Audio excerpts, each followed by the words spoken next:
Oh wait, no longer. Greatness has arrived. Welcome to the Trophy Room, a PlayStation podcast made by the players for the players. I am your host, Joseph, aka Mr. Badbit, and it is here where me and my best friend Kyle talk about the latest, the greatest in all things PlayStation. Of course, you can listen to this show wherever you get your podcasts and on YouTube at the Trophy Room Show. And if you like what you hear, please consider dropping us a 5-star review over on Apple Podcasts. You could pop us a review or follow on Spotify. And if you really like us, you could toss us a buck our way over at patreon.com/PS Trophy Room. So with all that said, and with all that out of the way, the greatest co-host, whoever will be, Mr. Colin Stevenson. How are you, sir? I'm doing, all things considered, pretty okay. Yeah, I'm already tripping over my words. It's not even a minute into this podcast. It's fine. We got a lot to talk about. A lot of special things happening in the episode, so I understand. A lot of stuff. Yeah, I'm still dealing with the head colds. Went to the doctor, got my first COVID test ever in this whole and how? Yeah, because I'm a responsible human being and doing what I'm told. Rapid came back negative. PCR I'll learn in a couple of days. Nice. The doctors and the was it practitioner learning nurse? I forgot what House of Learning Doctors. That one. They both were very thankful that this was that was my first one. Like, hey, some people are listening out there. I appreciate you. Yeah, man, this is like my fourth one. It isn't fun. It wasn't that bad, actually. I feel like they're getting better at it. And is that kind of like the sad thing? Is like they're really getting good at it. I would love to have a biopic on the first person to get one, and the grueling torture that it was. Probably, dude. I remember when I went to the hospital this one time. I forget the reason why. My hernia surgery, and the person literally stuck the like, you know, the Q-tip right up my nose like a spear, like a javelin, and then just left it there. Left it there. Oh no! And I'm like, what is going on? And she's like, okay, that's good. And the other one, I'm like, oh god, no. And like, I got exposed a couple days ago, thanks to my other friend Amy, who's a real giant piece of trash. But like I did the drive-through one, which is again crazy. We have drive-through ones. I know. It's like a wild McDonald's, but for disease. And like it was nice. Yeah. Well, no, it was nice, but I was like compared to the first inconvenience. One. Yeah. Mm-hmm. Yeah, compared to the first one, a goddamn vacation. Yeah. That's for sure. But at the end of the day, I'm just dealing with the colds. There you go. Tonsils are a little too big. They got to go at some point soon. But yeah, I'm all good. But listen, this isn't the sick ICU cast thing, okay? No, this isn't the urgent care. That's what I meant to say. So Kyle, we're talking all about PlayStation, and yes, we're both a little under the weather. So I hope you all realize that. If you catch a cough here or there, don't yell at us. We're giving you the news while we're sick. I feel like that's commendable. Yeah, we're dedicated. Dedication. And speaking of dedication, just to let you all know, we do have that Spotify review contest / giveaway for Elden Ring. We've already crossed the 100 reviews mark over on Spotify. Absolutely crazy. We're at 164 5-star Spotify reviews, and all you have to do is drop us a 5-star review over on Spotify, DM me or at me at Twitter at Mr. Badbear or at PS Trophy Room, and then you are entered to win a copy of Elden Ring. And we are also doing that with Horizon over on Apple Podcasts. So if you have reviewed us on Apple Podcasts, you're entered. You're awesome. And if you haven't, you have until the last week before Horizon comes out, and you're entered to win. Same rules apply. Drop us a 5-star review over there. I believe that's the 11th. I think it comes out on February 18th. You're right. The 11th. Thank you. Yeah. And yeah, it really does help us out. It gets us on that chart, and it helps really build and grow this audience, and we can't be more appreciative of it. And with that, Kyle, before we do what we always do, which is talking about our PlayStation 5 predictions for 2022, we're going to be talking about how PlayStation Now is being pulled from retail and what that may mean for the upcoming Spartacus, Rebrand. Rebrand, thank you. We're going to be talking about how PlayStation's putting more PS4s in store shelves. And, of course, we have our Jon McLaren interview, the voice of Star-Lord himself, on the show. It's a awesome 40-minute conversation. We got Flarkin Star-Lord on the show? I know, it's nuts. It's Flarkin nuts, man. And re-listening to it, man, he's such a humble and great dude. So I can't wait for y'all to listen to all of that. But before we do, it's time for our Patreon pitch. Of course, if we ever got you through a long car ride, a tough day at work, whatever your situation is, whether you're like locked in a room like myself here, it really does mean a lot if you toss us a buck our way over at patreon.com/PS Trophy Room. And I want to thank our amazing patrons over at patreon.com/PS Trophy Room. Our newest patrons, Spam and Bammin at the gold tier, Jarelish at the silver plus tier, Kevin Diaz at the silver tier, Jordan LaRose at the bronze tier, Nathan Hyder at the bronze plus tier, and Chris. Thank you all so much. And if I mispronounce your name, just at me on Twitter and call me a big dumb idiot. Thank you. And I want to thank our platinum producers, Todd Burwitz, Too Soon, and Toxic. Our gold members, Too Soon, Gavin Gottfried, Jose Jimenez, Jedi Master Ren, Metal Kirby, Awesome Dave, Robbie Bobby Miller, Strubles and Bits, and Chaotic Monkey. I want to thank our silver plus members, Hyde Indoors, Marcus O'Neill, Oh, It's Just Ray, JB the Purple Monkey, Jadas Von Middle, Tim Ulf, Justin Rodriguez, Awesome Dave, Cypher Primus, Captain Logan, Brendan Zachary, Rick Arrington, Dewane Raksha, Manix, The Good Sir, Trucker Sloth, Drellish Again, Foolish Fuji, Any Day Now, Kevin Mitchell, and of course, Mr. and Mrs. Nasty Boots. Thank you all so much. The list keeps on growing, and we really now need to put a bumper in the front and a bumper in the back now, because the list, we got to bring it up. It's too huge, Kyle, and it's always a great problem to have. So with that, hey Kyle, what's going on? Before we scroll, I didn't realize I was still muted. Yeah, you were. Sorry, I don't want to cough in the mic. Yeah, you're being cognizant of it. I realize I kind of messed up with your flow when I turned my video off. So video viewers, I might turn it off when I'm doing some gross things that I don't want anyone to see, like blowing my nose or coughing up a loogie. I got you, dude. Right? You're such a gosh darn trooper this episode. But before we get into squaring up the news, I want to do something a little special because he supports us forever. Yeah, and I want to share the wealth a little bit. JB the Purple Monkey. Yep. So some new music recently that went out. I've been listening to it on the way to work. Man, it's fantastic. Go check it out at PMEJIB on Twitter.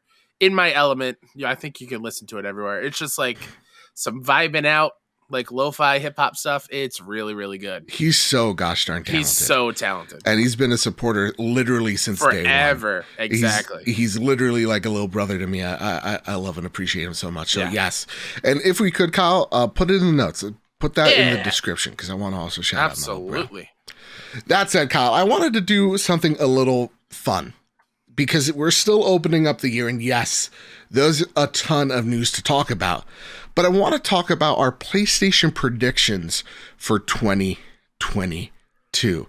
And as you know, 12 months in a year. And kind of like, January is kind of like the write-off. It doesn't really count. So I want to start with February, because I feel like that's where every other game is coming out this year. Like, real talk, Kyle, I feel like every game comes out in February, and then we don't know what else comes out till like fall. I did another fantasy critic draft with some friends last night, and I realized like the first round of like a 10-team league are all games that are coming out in February. So February is pretty stacked. Yeah. So let's start with February in terms of predictions for PlayStation. Yeah. We're going to start with what will be the highest rated February game. Will it be Sifu, Horizon, Elden Ring, Dying Light 2, Destiny 2, Witch Queen, or something like a Dark Horse candidate coming in here? What do you think, Kyle? Out of all these games spoken, I think it's a 2-horse race. Oh, yeah? I think it's going to be Horizon or Elden Ring. Okay. And I don't know which one is going to take it. Honestly, I'm right there with you. And I can hear some comments already being like, Kyle, come on, it's a From Software game. Elden Ring's probably going to score higher. Yeah. But let me tell you that, like, the first Horizon, I think, was in the high 80s or mid 80s, I think, when it first released. Everything that we've seen looks like they're building on in every single way in a better, more fun way that I think will lead to a better time for a lot of people. I could see Horizon pushing up into the 90s. Yeah, actually, Horizon Zero Dawn, this is from Metacritic, so you know it's completely accurate. 89. Whoa. For a first attempt. Like, okay, then. I mean, we're in the world of PlayStation. We talk about it all the time. I feel like outside, though, everyone likes to hate on Horizon. True. And so seeing that it got an 89, that's a very, very happy surprise. Now, here's the other thing, and I need you to be cognizant of as well. Yeah. The last two titles out of From Software, Sekiro, of which I've platinumed, and I love a lot, and at a 90. At a 90. We don't count Deracine. Let's be real. We're talking, so Sekiro was at 90. 90, so just a point ahead. Man. And then Dark Souls Trace, which is 3 in Espanol, which is Spanish, at 89, Kyle. Oh, man. So, yeah, it's going to be one of those two. Oh, yeah. I feel like maybe Elden Ring might get it, though. Okay. Just because they are adding it to be a little bit more open world-esque with a map and a little bit more accessible. I'm sorry, Souls fans. I know that's not nothing you like to hear, but I think that's going to add to a lot more happy critics, No, okay. All right. We're not getting into the easy mode conversation. Did I say easy mode? I said accessible, and we all know what that means. Put it in mode, make it easy. Whatever. I'm not having it. Oh, go cry me a river. I'm tired of this bullshit. You know what I'm saying? No, I don't know. It's fine. We'll get to that argument in a later episode. But what I will say is, you're right. I think Elden Ring does a lot of things to excite a lot of people. Like a lot of people that aren't From Software fans or stans like myself look at Elden Ring going, maybe this is a game I'll jump into. But then there will be a sad realization of like, oh wait, this is a From Software game. And they'll get their ass promptly kicked. But they're doing a lot of different things.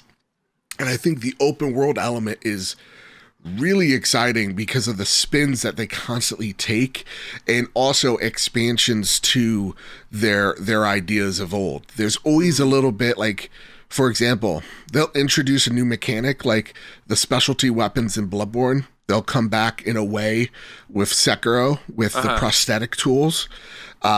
So I want to see how they implement some of the ideas from Sekiro that I honestly think they didn't nail down entirely, like the mini bosses, and see how they refine them there and see what this combat's truly going to feel like. Is this going to feel like a Dark Souls 4? Is this going to feel like something actually different? What is it going to be? And the added benefit of having George Railroad Martin story-wise, is that going to add even a little bit more for people like myself who enjoyed my time through Bloodborne, but the story was a little hard for me to grasp overall. Yeah. And I think when it comes to Horizon, the game was so great when it came out. Reason why this podcast exists, you know the drill. And yeah, it just seems like I've been reading the Game Informer articles. It seems like they're just constantly improving. They understood what they may have not totally hit the mark on with the first game, and they're just like, we're delivering it in a different way here, in a way that you might like and prefer. So I'm thinking, I actually think Horizon's going to edge it out, but I also think the dark horse candidate here is Sifu, because everybody that's played it goes, this game is something really special. Yeah. So I think that's going to stun people. I think Dying Light 2, the conversation over the weekend, 500 hours. People wish it was 5 hours. Yeah, some people do, to complete the whole thing, but that's 20 hours. Everything, by the way. But 20 hours is story mode. I'm wondering where Dying Light 2 is going to fall. Only time will tell. Yeah, I mean, I could really care less about review scores, but I think Dying Light 2 is probably fall like in probably a low 80. Okay, that's great. I think it's be solid. Yeah. All right, next one, Kyle. Will we see a state of play in February, and how big will it be? And to couple with this, I want to also join this secondary question. How many state of plays are we seeing this year? Oh, good question. I do think we'll see one in February. Okay. It's been a while. Yep. They got to make up for that October one, man. In retrospect, it was not great. I could see probably 4 this year. 4? Maybe a special one for like Forspoken, like a Forspoken specific one. That's what I'm thinking. I'm thinking they're going to have like, we're going to talk about it in a second. Last of Us and Ghosts, where they had specific ones on those. Yes. You're going to have specific ones for Horizon one more in February. Sure. I think that's the February state of play. I think you're going to have one in late February, early March, and that's going to showcase the last of Gran Turismo 7. I don't know why I said it like with half an accent. And that's where we'll see Spartacus. And then we're going to see secondary, smaller states of plays, and something for like God of War Ragnarok if that comes out. I don't know if we're going to see a Horizon-specific state of play in February. I think every PlayStation game's getting one little push. I think maybe like another trailer, but I don't think it's going to be like the main focus just because of the rollout of Horizon information. It's been like a steady in the blog. Steady. Every couple weeks or so, there's like, here's how we revamped the towns and the inhabitants of the world. Here's all the cool things Aloy can do now. Look at all these cool machines. Do a backflip, Aloy. Hey, do a backflip. So I think they're doing a good job on the blog part, but I also understand not a lot of people read the blog. Sure. And state of play is a better way to get that information out there, I feel like. Yeah. I don't know. I would rather have like a 35 minute state of play, like a mini E3 kind of presentation showcase. Okay. You want something big. You want something big. Yeah, I want to see like RE Village DLC. I want to see, maybe FF16 is in there. Probably not. It will. I'm willing it. Or what was the other one that I was just thinking of that completely left my brain? Ghostwire Tokyo. Sure. That wasn't it, but sure. The 5 other people that are excited for it, I just wanted to give them some respect. Oh, like another potential Capcom thing, like RE4 remake? I don't know. Anything can happen. So you're saying 4, I'm saying 5, which is being like it's like broad strokes. Sure. I'm saying we're going to see some standalone stuff. We're going to see like the future of game showcase in September like we did last year. So like so that's a good clarifying question. Are the showcases state of plays? Yes, I'm counting it. Okay. Digital events, yeah. Okay, all right. The third one. Here's our third prediction. Also, Kyle, write this down. I feel like it's important. I feel like at the end of the year, we need to come back to this. Don't worry. Find a pen in your head. keep memory. Keep tabs of it. All right, there you go. Phone. E3 2022 or Summer Games Fest. Which showcase will be a bigger deal, or will they be both overhyped and both under-deliver? So E3 officially digital again this year. Thanks a lot, Decepticon virus. So, Kyle, question to you, sir. Which one? Which is bigger this year? Is it Jeff Keighley's thing? Is it E3 2022? What's the deal? It's Jeff Keighley's Summer Game Fest, and it is by next year. That is the new norm.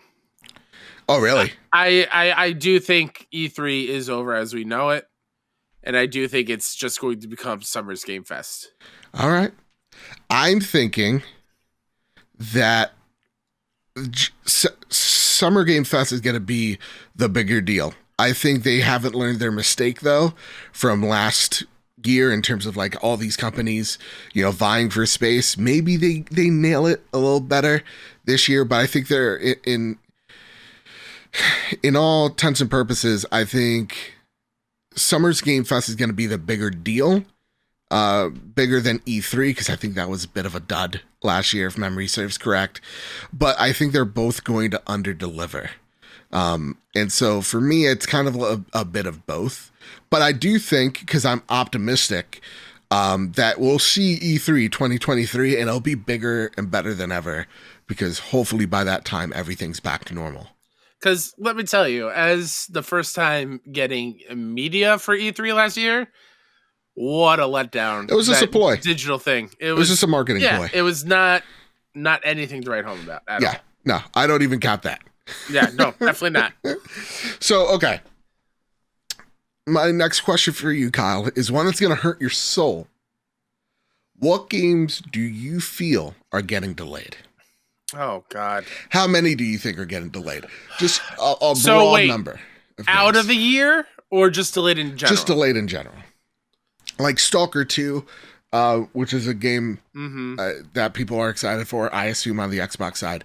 Yeah. December 8th, it got pushed back by like nearly a year. I think that was supposed to come out in spring, and now it's coming out all the way in winter. So what do you think? How many are going to get delayed? Games get delayed all the time. I don't know. 4 big games will get delayed. Yeah, that's a good clarification, actually. I think 8 big games are going to get delayed. I think everything we're excited for is getting pushed. Like God of War, I think is still a question mark. Like Starfield, I think they say November. I really want to see if they actually hit it. I think anything that's saying that their holiday of next year, put a question mark on it. Like Redfall, definitely not. So, yeah, I think a lot of games that we want to come out in the spring are coming out in fall. I think, like, Suicide Squad, that's definitely not this year. I was thinking, like, a game like Gotham Knights, who I fully expect to be this year, but I could see them giving, like, a few weeks delay to just kind of finish things up kind of thing. Yeah, absolutely.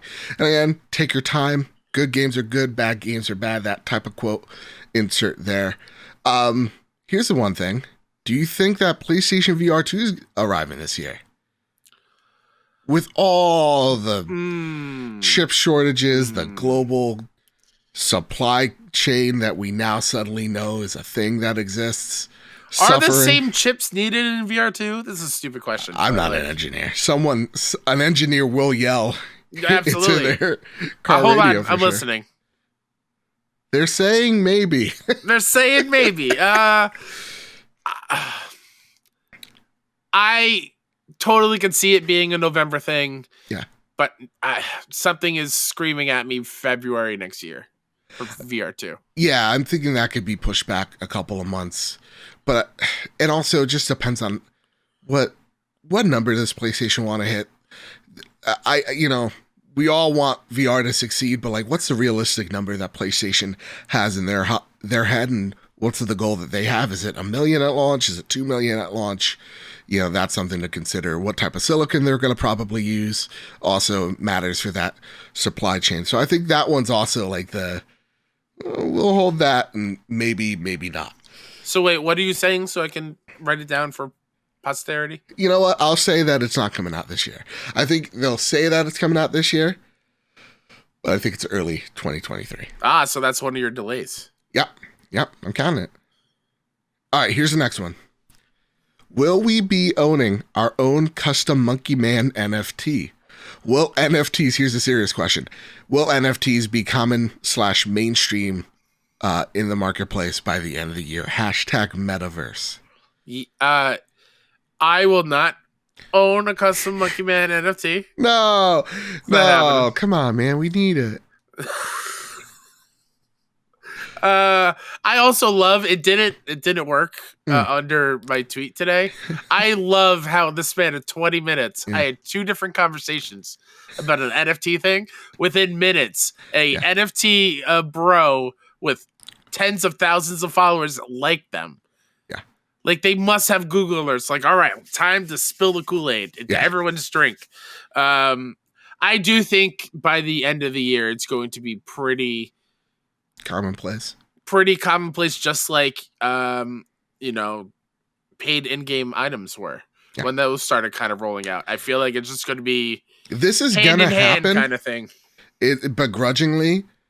But I also feel like there's so much pushback. Like, you could see that this is an like, at this point, this is an obvious ploy by corporations to hide their tax money, right?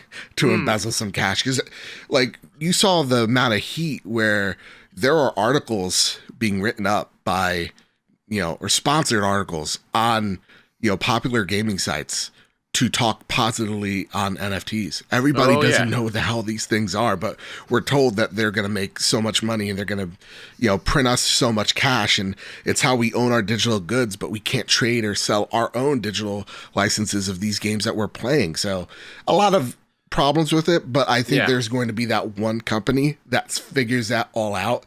And when it comes to the metaverse, you can take a look at Fortnite and how meta that they get with all their, crossovers. I think someone's going to crack the code. Just depends on who. And there has to be an actual incentive for us to do so. And I think that's going to come sooner rather than later, because there's money to be made.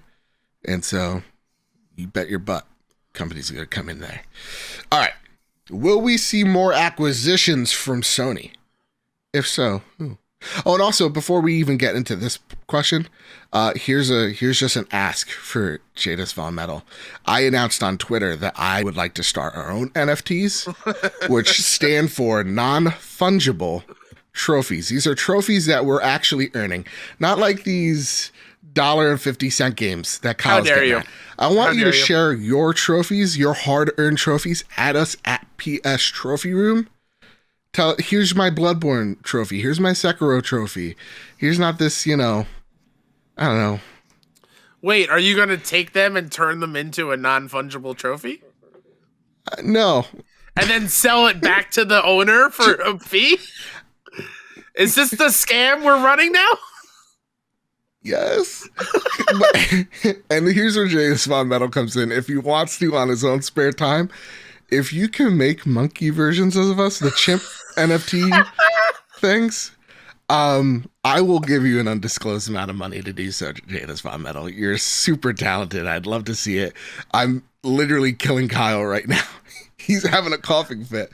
I love that idea. Yeah. Even more so if it's in the style of the Gorillaz album cover.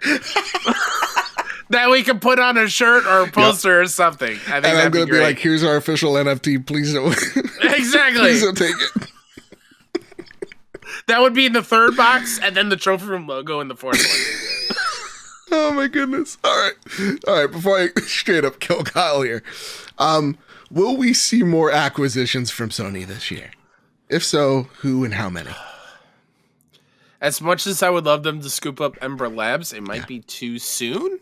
Too soon. Yeah. I mean, it seems like they're in a place where they are looking to buy even more, and I just don't know. There's not a studio that is jumping out at me. Yeah. Currently, that other than Ember Labs, but that is, I feel like it's too soon, even though I think it's a wise decision to just scoop them up. We'll see. Yeah, I think we're going to see more small-ish acquisitions. It's interesting because Nixus, the support studio that's porting things to PC, they're working on something.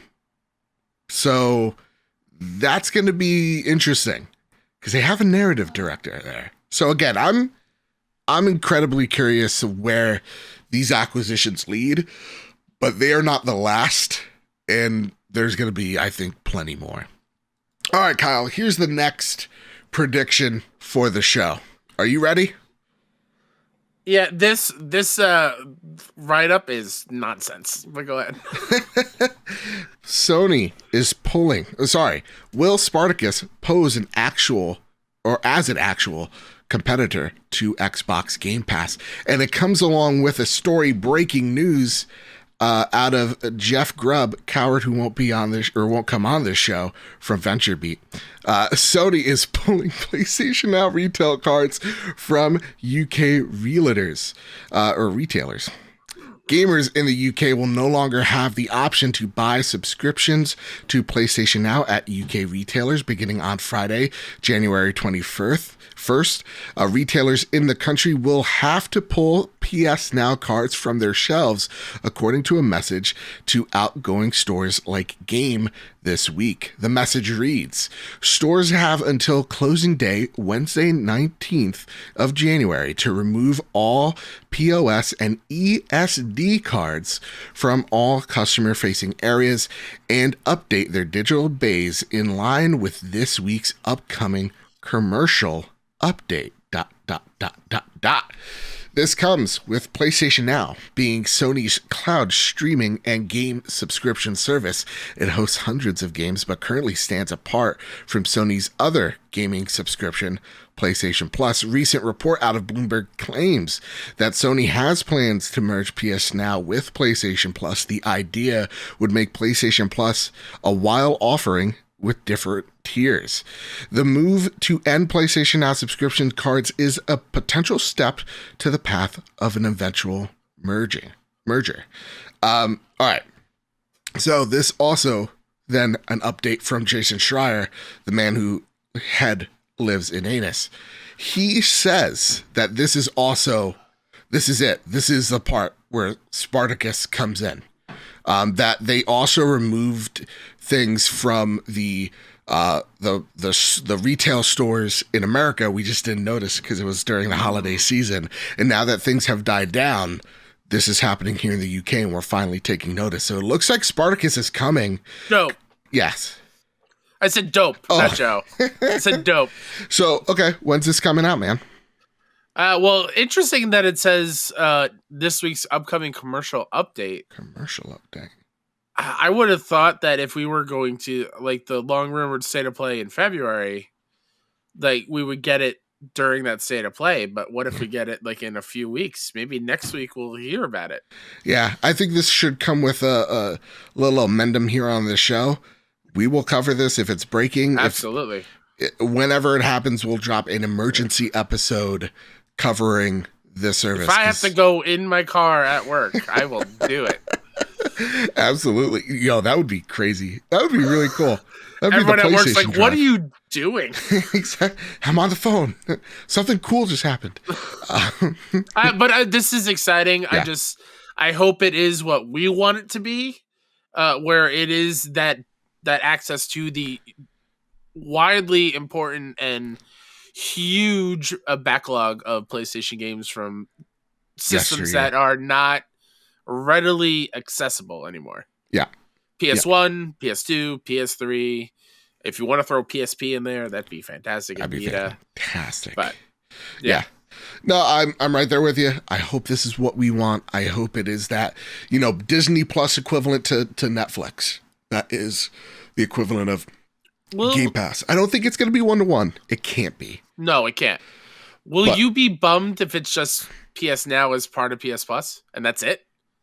No, I really do like PlayStation Now. I do too, as well. But and if go for it. I'm not gonna lie. I'd be bummed if that's all it is. It's just a coupling of Now and Plus. To me, I really do want PlayStation 1, PlayStation 2 games in there because I want to re-experience those. Yes. And with all the blueprints and schematics we've read over the past year, there'd be trophy support. That would be incredible. We saw at the PS5 revealed. The PS1, 2, and 3 all fit inside the PS5. That's right. We saw those diagrams. We saw it. They can work. We could do this. and yeah, having it so that it could be streaming or it could be just straight from the box itself, that would be icing on the cake. And I do want, though, some type of, okay, listen, we can't give you games in day and date because that would really hurt our bottom line with the portfolio that we have. So here's, an extra 10% discount on the already 10% discount you get on, the PlayStation storefront. Yeah. I think that'd be a great way to incentivize people to continue going digital. But yeah, and that would smooth me over as well. So this is awesome. I'm really excited for this service. I'm very excited. And I think we're getting this, though, in March. Okay. I think this is the state of play in like late February, early March. I don't think it's in a few so weeks. What do you take that this week's upcoming commercial information? What was it? Update. What do you take from that line from the I just think it's corporate mumbo jumbo. All right, that's fair. Yeah, I don't read too much into it. They got 2 days to prove me wrong, though. Yeah. Can I take a real quick aside? Please. I know we're crunched for time because we got a lot to pack in. We do. I feel like this is the perfect time to air a grievance. Okay. And I think you'll be along with me on this one. I love airing a good old grievance. PlayStation Direct, you're on notice. Yes. I don't know. So, friends who don't know, PlayStation Direct, you can get PS5s, accessories, games directly from PlayStation. In theory, if you are a PS Plus subscriber, you can get free like next day shipping and all that jazz and whatever. We wanted to get the new DualSense colors. Joe specifically wanted purple. I wanted all three of them. And we would get them on release day through PlayStation Direct. We each tried to get them on our own. I tried to even buy it for Joe and logged in on my end. And it kept popping up, oh, there's a billing issue, whatever. Yeah. So one day I went into support chat and I was like, all right, this is happening. This is the error code. Is there anything I can do? Is it because my address is wrong? Is it because I use a P.O. box for my billing and it doesn't match up with whatever? It goes, all right, hold on, let me look into it. And the response literally goes, let me find this picture that I texted you because I was so... It's like, we'll give you a link. We'll give you a link to other retailers that may have it. It's like the purple one is a PlayStation Direct exclusive. I can't get it anywhere else. For now. They get a lock. Of course, they have the coolest color you could only buy from them. I don't know why. And I want to know if there's anybody that also has come across this error message. Well, here's the response I got. Thank you for your interest in the direct.playstation.com experience. Unfortunately, the website is unable to process your transaction. I understand how disappointing this may be, as you are eager to secure the new DualSense controllers. At this time, I recommend visiting one of our retail partners for additional availability. And I respond with, why is that? Is that an address issue? Because I have the Horizon Collector's Edition pre-ordered through you.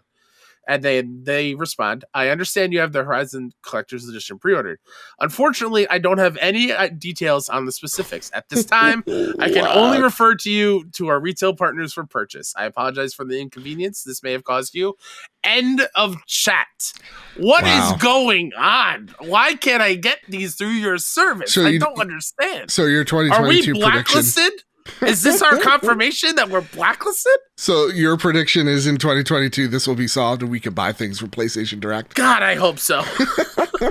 All right, Kyle, since we're going a little long in the tooth with this one, I want to know your top 5 most anticipated games of 2022. Easy. Horizon Forbidden West, God of War Ragnarok, Gotham Knights, Sifu. All right. And probably Tiny Tina's Wonderlands. Really? Yeah. That's the shocker. For me, it's definitely Horizon, obvious choice. God of War Ragnarok, also obvious choice. Elden Ring, you know me. I'm a glutton for punishment. I'm playing Blasphemous, Dark Souls 3, and I'm juggling the Ruined King right now. I hate my existence and I want to prove it to myself. So of course Elden Ring's there. Gotham Knights, because Batgirl looks dope as all hell. And then, here's the one, Kyle. Splatoon 3. Let me play it. Yeah. Let me play Splatoon 3. It's the closest thing I can get to punching a child. That's why I love Splatoon 3. That took a turn. Dunking on those kids. Showing them, Splatoon is a great game. It's just such a great turn on what a third-person shooter should be.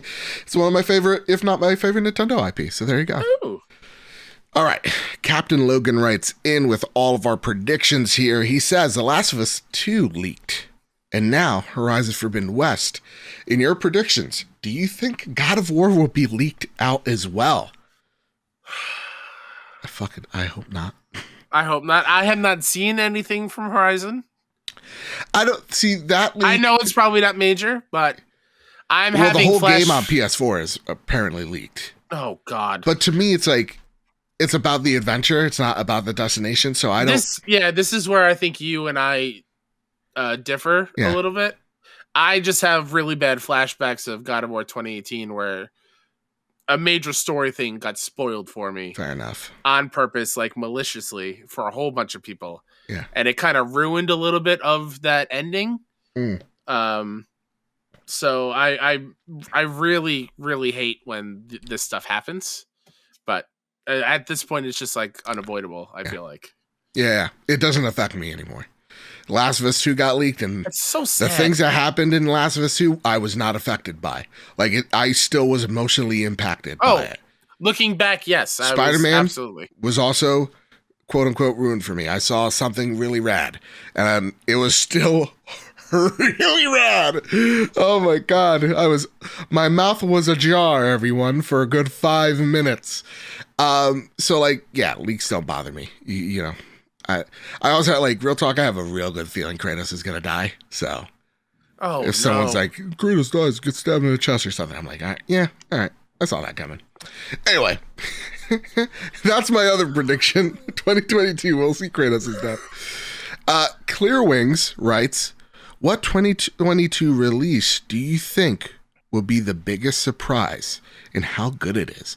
Like, speaking of Guardians of the Galaxy, which we'll get to soon, that was our biggest surprise. What's the biggest surprise here?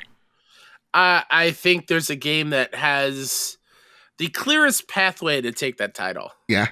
And that's Forspoken. Yeah. That is the game that, like, I feel could be a standout, stellar game of people being like, man, I'm shocked how good this is. So I'm hoping that's it. All right. Yeah, I was going to give the cop out. Like, we haven't seen it yet, but like that one's actually legitimately good. From everything that we've seen, I think Forspoken is the one. Yeah, it could either be that, and I'll even give it a Ghostwire. Like, you see me, I have no hype for that game whatsoever. I don't think it looks good, and I could be proved wrong so Absolutely. bad. And embarrassingly so. Toxic writes in, I like the thought of next projects. Since you bring up From Software, why not dig deeper into the imagination side and guess what Santa Monica will be working post Ragnarok? Could it be the next God of War, but in a new place with a new mythology or a new IP? What about Naughty Dog? What could they be cooking aside from Uncharted and The Last of Us IPs? Do you think either could try a completely different genre for a new IP, or do you think they stick to similar genres that they have brought them the most success? Always love hearing your you guys get imaginative and creative. Thanks, Toxic. Thank you so much, Toxic. What a freaking great question. It's a great question. What do you think? I'm gonna pick apart this question a little bit. Okay. Santa Monica has 2 teams now, right? Yeah. So while one I do think multiple, will be working, we know it's more than multiple, 2. Sure. One I do think will be working on the next God of War. Yeah. I think it would be rad if they take on the Egyptian gods in a future one. That'd be so dope. But I do think Naughty Dog and Santa Monica, I think we're both going to space. Yeah? I think their next games are not going to take place on something that we already know. Or is familiar to them. So like Naughty Dog on Earth, like in a grounded thing, Santa Monica being a mythology-based kind of thing. I think they're going to go otherworldly with both of them. Nice. Yeah, I think there was like this cool Dishonored-esque game that that Santa Monica was working on before God of War that got canceled. I think was that the Battlestar Galactica one? No, it was something else. It was a really unique art style. I think it was in the the Kratos documentary that they did for PlayStation. I loved how that game looked, the concept art at least. And so I would love to see them tackle that. And I do think Naughty Dog's next title is in space because they always like to have little winks and Easter nods. Eggs. To future projects in current ones. So and there is a scene in part 2 that is like directly referencing a space thing. Absolutely. With that, Kyle, that's been our predictions for. Oh, and also I think you're also going to get those safe IPs as well. Absolutely. I think when it comes to PlayStation, and I don't have an ear to the ground whatsoever, but just just getting the bird's eye view, I definitely think all these studios are expanding in certain ways. When it comes to something like Insomniac, I would not be surprised that they have like VR teams working on stuff, because they had VR teams prior to the PlayStation buyout, and I really want them to show me something cool with PSVR too. So yeah, I think you're going to have like a VR like studio within, or team within a studio, and multiple ones, so that you keep on cranking out these known quantities from these celebrated brands. That's what I'm thinking. And I think PlayStation took a long time to build up that roster of like PlayStation mascots. Yeah. And I really don't think they're going to abandon them as quick as they did in generations past. Yeah. So that said, that's been our PlayStation predictions in 2022. Now I want to introduce an awesome segment called Square Up the Guests, where we'll be joined by Jon McLaren, the voice of Star-Lord. Link in the description to all the time codes if you want to jump ahead or you want to rewind back to the past. This one's a really long but really awesome interview, so go ahead, take it away. And now it's for a new segment called Square Up the Guest. And alongside us for the first interview of 2022, our good friend and voice of Star-Lord himself from the Guardians of the Galaxy game, Jon McLaren. Welcome to the show, my man. Hey guys, thank you for having me, and Happy New Year to everyone. I know, right? Isn't it weird when we're saying that and we are recording a day after? Don't peek behind the curtain. No, you're gonna break the fourth wall, aren't you? Well, right off the bat, we have to, because we're recording this right off of the Jeff Keighley's The Game Awards. Yes. And so I want to, right off the bat, congratulate you and the team for the big win last night. Best narrative game. Awesome. Yeah. Thank you. Yeah, I gotta make sure. I wore my Eidos hoodie today specifically for this. I gotta pay tribute. I just wanted to give a quick shout out to Mary DeMarle, who was up on stage at the Game Awards, and JF Dugas, who was the game director. But Mary is the executive narrative director of the game, and I have to give a big shout out to Mary and her team for everything that they did. I mean, this story, this script was it was an actor's dream come true. The whole team poured their heart and soul into it, and you can see it. I mean, they won Best Narrative, and I got to shout them out, because it was a dream to work on this script. I got to thank them too, because a little tidbit for you guys and your viewers. Mary and the team used to invite us into the war room, if you will, on Fridays. If we were in the studio, they would invite us in to partake in script readings. So they would gather every Friday at the end of the work week. They would share the scripts they were writing on, and if we were there, we got to come into the room and actually read the scripts out loud with them, so they could hear our voices. And what was really fun is a lot of the members on the team would fill in the other characters' gaps. So you'd have people reading for Mantis and all the different characters in the game, and it was a real blast and a real organic experience, if you will, to be in the room, having them hear our voices. And they were super open to taking our notes. And so I really appreciate them for that, because that's not always the case when you're on games, or if you're on film or TV. Sometimes you don't get that. So thank Mary and the entire team for really creating an open space for us, a collaborative. I can't speak. Wow. It's all right. Collaborative. It's typical of Trophy Room. That's why I'm not a writer. But I really want to shout out the entire, not only narrative team, but everybody who helped to bring this game to life, because they really knocked it out of the park. And it's been a dream come true to be able to help bring these characters and this script and this story to life. So congratulations to not only everyone at Eidos, but specifically for Best Narrative, Mary and the entire team. Thank you guys so much. Seriously, y'all. Very well Guardians. deserved. Guardians is my biggest surprise of 2021. I did not expect to dig it as much as I did. And one of the main hooks is not just the story, but everyone on that cast. Mm-hmm. Y'all absolutely hit it out of the park. And Thank you. it's not just your performance, Jon, but it's also the writers behind you supporting you. Terrific. It takes an army, a literal army to develop a video game. So it's, it takes a strong narrative and a strong story. I mean, if you don't have that, then you're kind of dead in the water to begin with. But then you got the animation teams, everyone coding the game. I can't even speak to all the roles because I just don't know. I mean, then you have us lowly actors that come in at the last second to bring it to life. You know what I mean? But it takes an entire army to build a game, and I'm so fortunate to be a part of it. Yeah, hopping off of that, how early were you working on it, or how late to the game were you between release and when you started?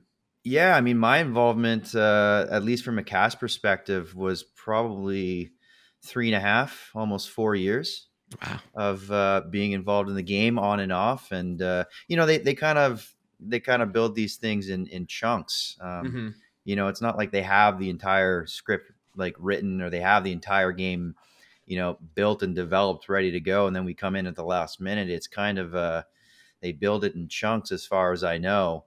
And you're brought in different phases of the development cycle to do the different stuff and shoot the cinematics, and then there's the banters on top of that, and so we're in and out over a 3.5, almost 4 year period for us, start to finish. Mm-hmm. How hard was it to keep under wraps that you were Star-Lord?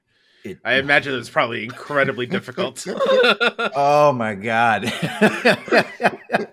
I remember getting the original call from my agent to tell me that I booked it, and I mean, I gave out a big like woo on the phone.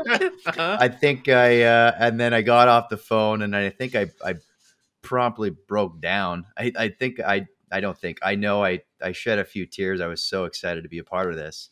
Yeah. And then it sets in. I'm like, I can't tell anyone. Yeah. Or I will legitimately get fired. And what's that thought afterwards too, of like, okay, so I just got a pretty iconic role of a $1 billion franchise. Everybody associates this character now that's been in the comic world for decades, but they associate it with Chris Pratt. And the one thing that is daunting to anyone is, how do I fill in the shoes of who's left before me, let alone the person still in those shoes, and now that's the only metric to kind of to gauge. So what was that for you, like that feeling? Terrifying. It sounds like it is. Yeah. No, you know what? I mean, you get the call to work for a company like Eidos, Square Enix, Marvel. Like, there is an inherent amount of pressure, and growing up, I'm a huge not growing up. I still am a massive Marvel fan of everything they do, and so as a fan, as a professional actor, you want to give everything to the role that you can, and just do it justice. And there is some pressure because of Chris Pratt is a fantastic Star-Lord. He's incredible. I'm a big fan of the films, of the entire MCU universe they have built. But what was incredible and unique to this is that from the very start, we were told from day one that this is your Guardians of the Galaxy. This will be your version. Marvel was very upfront. Eidos was very upfront from the get-go that they want this to be a unique universe, a unique experience, unlike the comics, unlike MCU prior to it. And they really gave us a lot of freedom to kind of make it our own. And they encourage us to not follow the comics, not follow the MCU. And we did exactly that. And again, going back to Mary and the narrative team, they provided us with an incredible amount of history, backstory as they see it. And they created this unique story and this unique world, this unique sandbox for us to play around with. And so, yeah, it's a lot of pressure just by proxy of the things past. But it's also incredibly freeing that we're told that, like, hey, you, Jon McLaren, small town guy, make it your own, have at it. And so we did exactly that. I know I got goosebumps when you said, like, it's your Guardians of the Galaxy. So I can only imagine what that time felt like, how you felt when you heard that. Yeah, I mean, again, like, there is an inherent pressure. I mean, it's Marvel, man. Like, it's like, like anyone who's into comics or Marvel, you're inherently going to have a bit of pressure, but it's incredibly freeing. And I thank Marvel and I thank Eidos for telling us, like, we don't want that. We want this to be a unique story-driven experience in the video game universe. It needs to be different. It needs to be your own. So with that, how did you prepare? Like, did you tell your family, listen, you have to call me Peter Quill. I'm in the role now. You start wearing leather jackets. What how did you prepare? Buy a Walkman, listen to it wherever you go. I went right down to City Hall. I changed my name. There you go. I changed it to Peter John Quill just to keep my name in there somewhere. No, but I approached it like I would any other role, whether it be film, TV, any other video game I've worked on. I approached it the same way, and it's kind of neat because the video game space is really close, if not really tied performance-wise anyways, to what you're seeing in film and TV now. It's incredible, like, what some of the actors are doing out there in the space. And so as an actor, I kind of approached it the same way I would any other role. You dive into the history, you dive into the backstory of these characters, the relationships that, Peter Quill, Star-Lord, has with Drax, Gamora, Rocket, Groot, the surrounding people, Nikki, Carell. Like, what is the relationship between all of these different characters? And then from there, you kind of break it down on a scene by scene and a script basis. And it takes a lot of planning in a game like this. I mean, with so much branching dialogue. And again, I don't mean to keep playing the same fiddle, but again, shout out to Mary and the team. Like, I wish you guys could see, like, just how much dialogue is in this game and how much organization and planning that it must have taken that team to create this. I mean, you're going into any given cinematic scene with 4, 5, 6 different branching paths that the player can choose before the end of a scene, and it's incredible. I mean, I couldn't tell you how many highlighters and sticky notes and all the tools that we use as actors to break down the script. But, like, I had like 8 different highlighters at any one time, trying to keep track of all the different paths and stuff like that. But no, you approach it as you would any character, in my opinion, and you treat it like anything else. And you hope for the best. Did you use anything to influence your version of Peter Quill other than the backstory and stuff that they gave you? Like, were there characters from other mediums that you likened to Peter for your performance? I don't think I went with anyone specific. No, I like to work from kind of the inside out. For me, it's more about, you get into a scene or a moment in the script, and you try to, for me anyways, I try to find similarities to something that I may have experienced in real life. And no, I'm not up in space right now going through galactical wars and stuff like that. But I mean, what's great about the story is it's dealing with very real issues that kind of bring us together as human beings. I mean, we all deal with grief. We all deal with loss. We all deal with family. We all deal at moments in our lives where we need to rise to the occasion. Yeah. You know what I mean? So if you kind of take the space opera aspect out of it and you bring it down to those very humanistic levels, that's kind of what I'm drawing on. And so,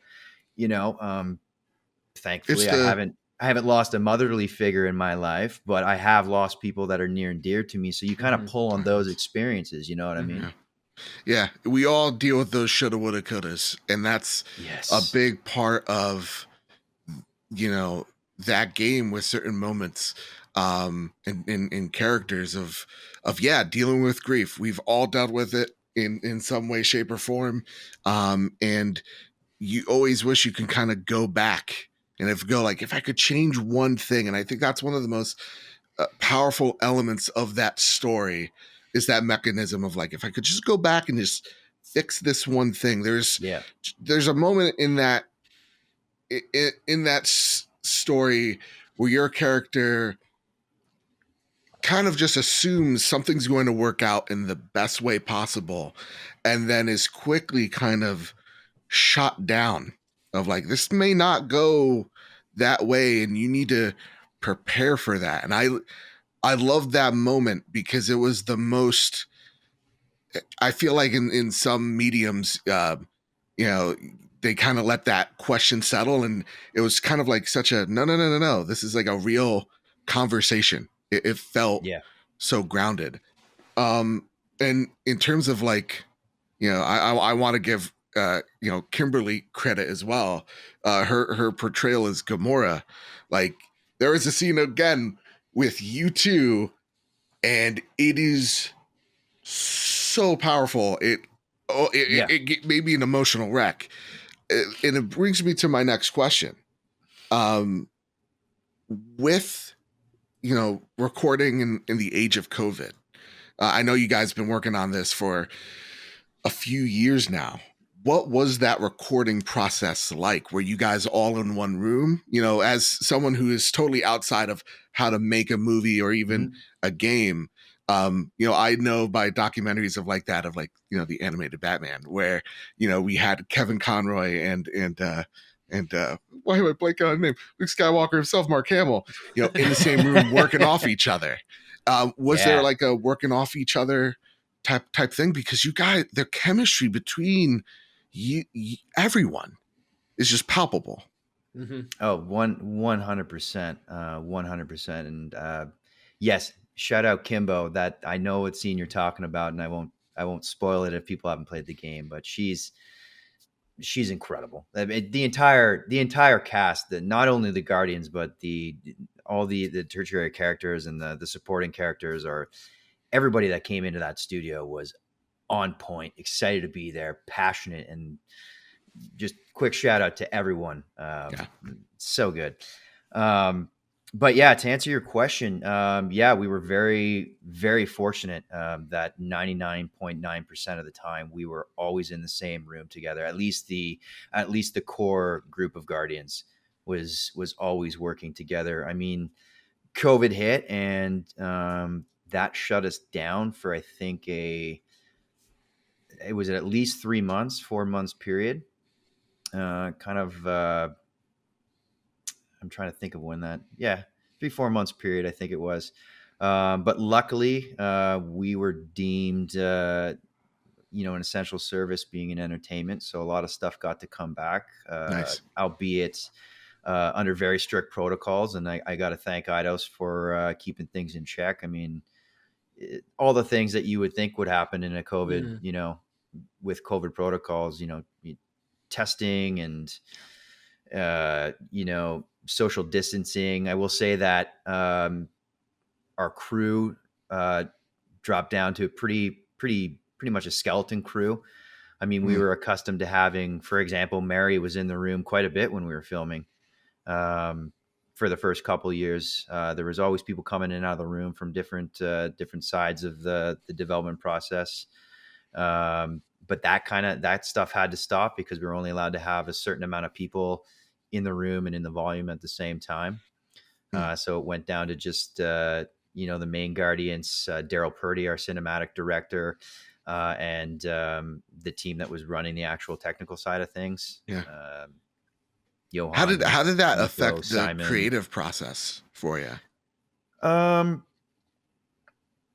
Honestly, it wasn't too bad. I mean, we Nice. did have to, because there was testing in place, because we had to be, obviously all negative in terms of COVID. It wasn't too bad. Again, it was just the size of the room, like the amount of people in the room changed. But I think from our perspective, because we were typically always in the room, working together anyways, it wasn't too hard on us. I'm sure it was hard on the team because having less people technically there, or having to come and go from the room as opposed to being like hands-on. Like before, everybody would be in the room at once. And then it kind of changed to people would come and go. And even for bigger scenes, if one of the Guardians had, say in any given scene, maybe only one or two lines, they would be taken out of the room so that you could have, the right amount of people, the more people who are more important to the scene in the room. And then you would come back and you kind of flip-flop actors and strategically play it. So there was a little bit of, strategy there in terms of making sure we're abiding by COVID protocols. But, I say it's not bad because it was handled incredibly well. And that's awesome. That's why I shout out Eidos, because it was handled incredibly well, incredibly professional, and everybody busted their ass to get it done. Yeah, which was nice. But now, after all the hard work that goes into making a game, and seeing now that the game is out and people are playing it, and obviously it's award season, it's getting nominated and winning, are you shocked by any of that? Any of the nominations or direct praise for like your performance in the game? Yeah,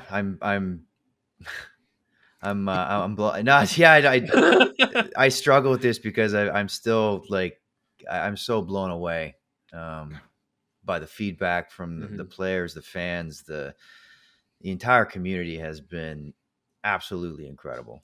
Like I can't even explain it. I mean, you always have high hopes for any project that you work on, especially when you're so closely tied to it. Like I said, we were all incredibly passionate, and as a fan, from the fan of me, it was like, please do well. Please do well. But I feel like, Guardians kind of, it came out as an underdog, and then it kind of won everybody's hearts. And I think I speak for everyone that it means the absolute world. Like it's been absolutely mind blowing. I've had people reach out to me being like, I will forever now hear your voice when I'm reading the comics. And like, thank you. Like I don't have words, man. It's been absolutely incredible. Yeah. To add on that and add more praise to it, I think, again, without spoiling it, because y'all should go play this game as soon as possible. There's a scene with just you and Drax, that is so emotionally heavy, and both of your performances are so well done. Like that scene, I had to just sit back and just kind of like, whew, heavy, but it was just perfect. I love it so much. We had trouble. Real talk. We had trouble when we were making the trophy room awards of like, how do we not like do the entire cast? Exactly. We can't do the whole entire cast, which is especially with like Adam Warlock with his alliteration. Oh my god! Shout out to, I don't know how Brent got through all of that, man. Like we would crack up on the day. He would just spit the lines out like no problem, and we'd be like, "Are you kidding me?"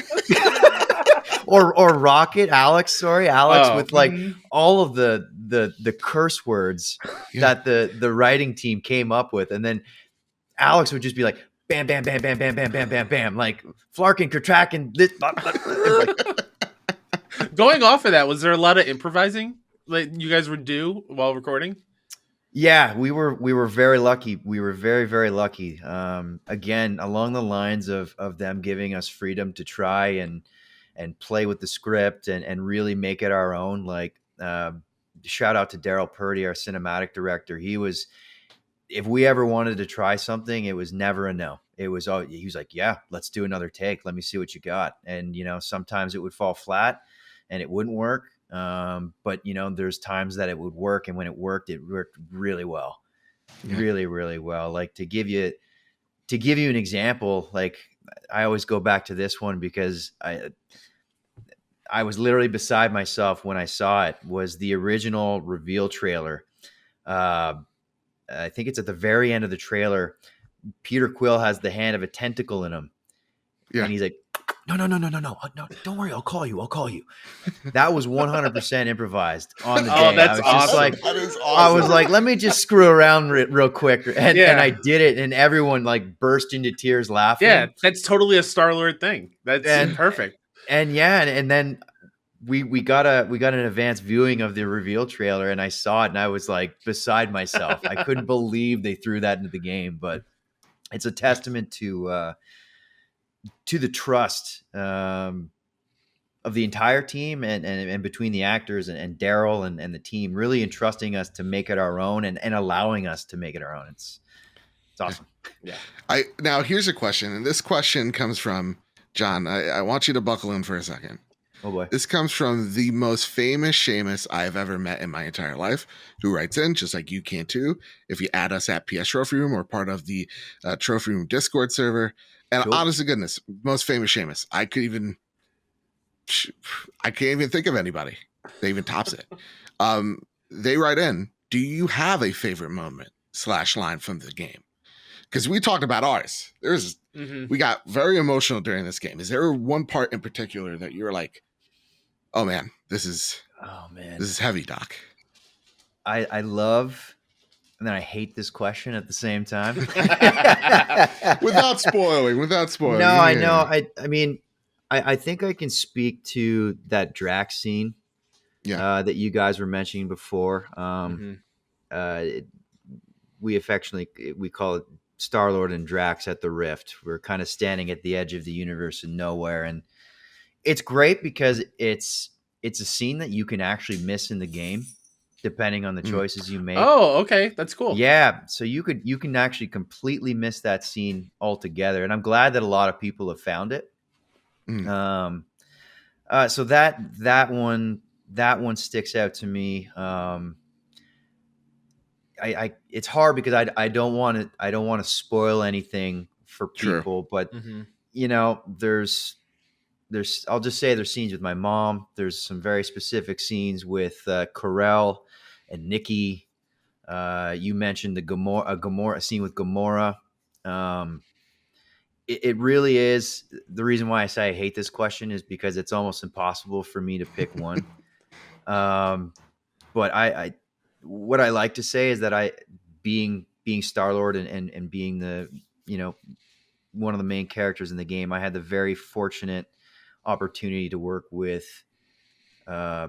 pretty much everyone almost in the game. I got to work with some really incredibly talented people, the Guardians themselves and the supporting cast. I pretty much got to share scenes with each and every one of them. So fortunate. And in my opinion, each and every person like hit a home run. They knocked it out of the park. Absolutely. It's hard for me to answer that because they're all so near and dear to me. They're all different. Well, here's an easy one that Famous writes as well. Okay. All right, because what's his name again? Sorry, Seamus. Famous? No, Famous Seamus. Famous Seamus. I'm sorry. I'm sorry, Famous Seamus. It's okay. He'll forgive that you. He'll name. forgive you. It really is the best. It's great. It really is the best. Okay, he says, have you got yourself saying flark instead of the F-bomb after recording the game? It's like it's part of my normal everyday speak now. Yeah, I can imagine. It's flarking great. It really is, man. And honestly, it has a better pop. Look at that flarking dog back there. Yeah. Oh, what a good doggo, by pop. the way. That's Argo. That's one of two of my dogs. Aw. Well, hello, Argo. Yeah, no, I got a black lab downstairs that I am surprised he's been this quiet. Oh, amazing. So maybe he gets a treat after this. What's his name? Marty, after Marty McFly. So oh, I love it. Yeah. Hello, yeah. McFly. Hello. Yes, that's him. One last question. Or Kyle, I have a follow up that just popped in my head. Go for it. How often are you? Do you find yourself listening to the actual fictional band that was made for the game? Dude, because I was blown away. It's a whole album, man. It's it is wild. so flarking good. There, I'll use it there. I think that's appropriate. It Yeah. is incredible, man. I had it on repeat for the first couple of weeks when it dropped. Honestly, like it is so good. I gotta shout out my boy Steve, my boy Johan, the guys who created this album. That it's unreal. They really captured the essence of like 80s rock. Yeah. It's so good. And I can remember being in the studio and they're like, dude, you guys want to see what we're working on right now? And I was like, yeah, sure. And they play it. And I was like, what the flark? like this is so good. Yeah. I'm so glad. I was fooled. Like I was like, oh, this is a real band that existed in the 80s. Well, I mean, like Steve and Johan still play to this day. Like they still band it up. I'm not sure how frequently they do it, but I'm pretty sure Steve and I'm sorry if I'm wrong, Steve. I'm pretty sure they both play to this day. Wow. And they still That's awesome. perform. Man, yeah. They need to go on tour. Absolutely, Yes. they do. I think the music is so integral to Guardians, and the fact that, let alone the Star-Lord band, but like all the licensed music, especially when you do those team up moments in combat, adds so much to what's going on. It's like, it's perfect. There were sometimes I failed on purpose just to see what would happen, and those moments are just as equally as fun. But it's unreal, man. You come out of those huddles. Yeah. And then they just start blaring like Motley Crue. Yeah. And you're like, yeah. I got Rick rolled once. Yeah. Did you? Yeah. Yes. Yep. And without spoiling, shout out to the final battle. That music as well is perfect. I've never been so amped. Yeah. If I can be honest, like I've been streaming. I've since finished the game, but I stream the game on Twitch. On my Twitch channel. And Please throw it out there. What's it? Twitch.tv/? Yeah, is that okay?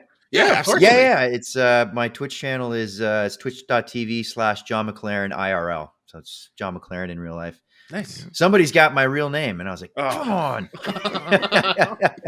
But no, I streamed the game on my channel, and one of the downsides of streaming the game is you got to put it into streamer mode. So you lose all the licensed music, unfortunately. Yeah. So I'm going back on my own now, and I'm going through my Game Plus right now, revisiting the game with all the music. And I haven't quite beaten the game yet for my second playthrough, but it's awesome. Like, how is that? Good. Like seeing literally yourself in that game. Yeah. Like while you're playing, you're like, I know that line. I know that line. It's so weird. It's a really neat experience. It was a lot of fun, and I got to shout out the Rough Cut Collective. That's what I call my crew, my followers on Twitch. I've affectionately named the Rough Cut Collective. But it is a lot of fun playing with them, and it's kind of surreal playing as yourself, hearing yourself play, and it almost like in a way takes you out of the experience, because I would be playing scenes. And as they be happening, it immediately puts me back in the studio.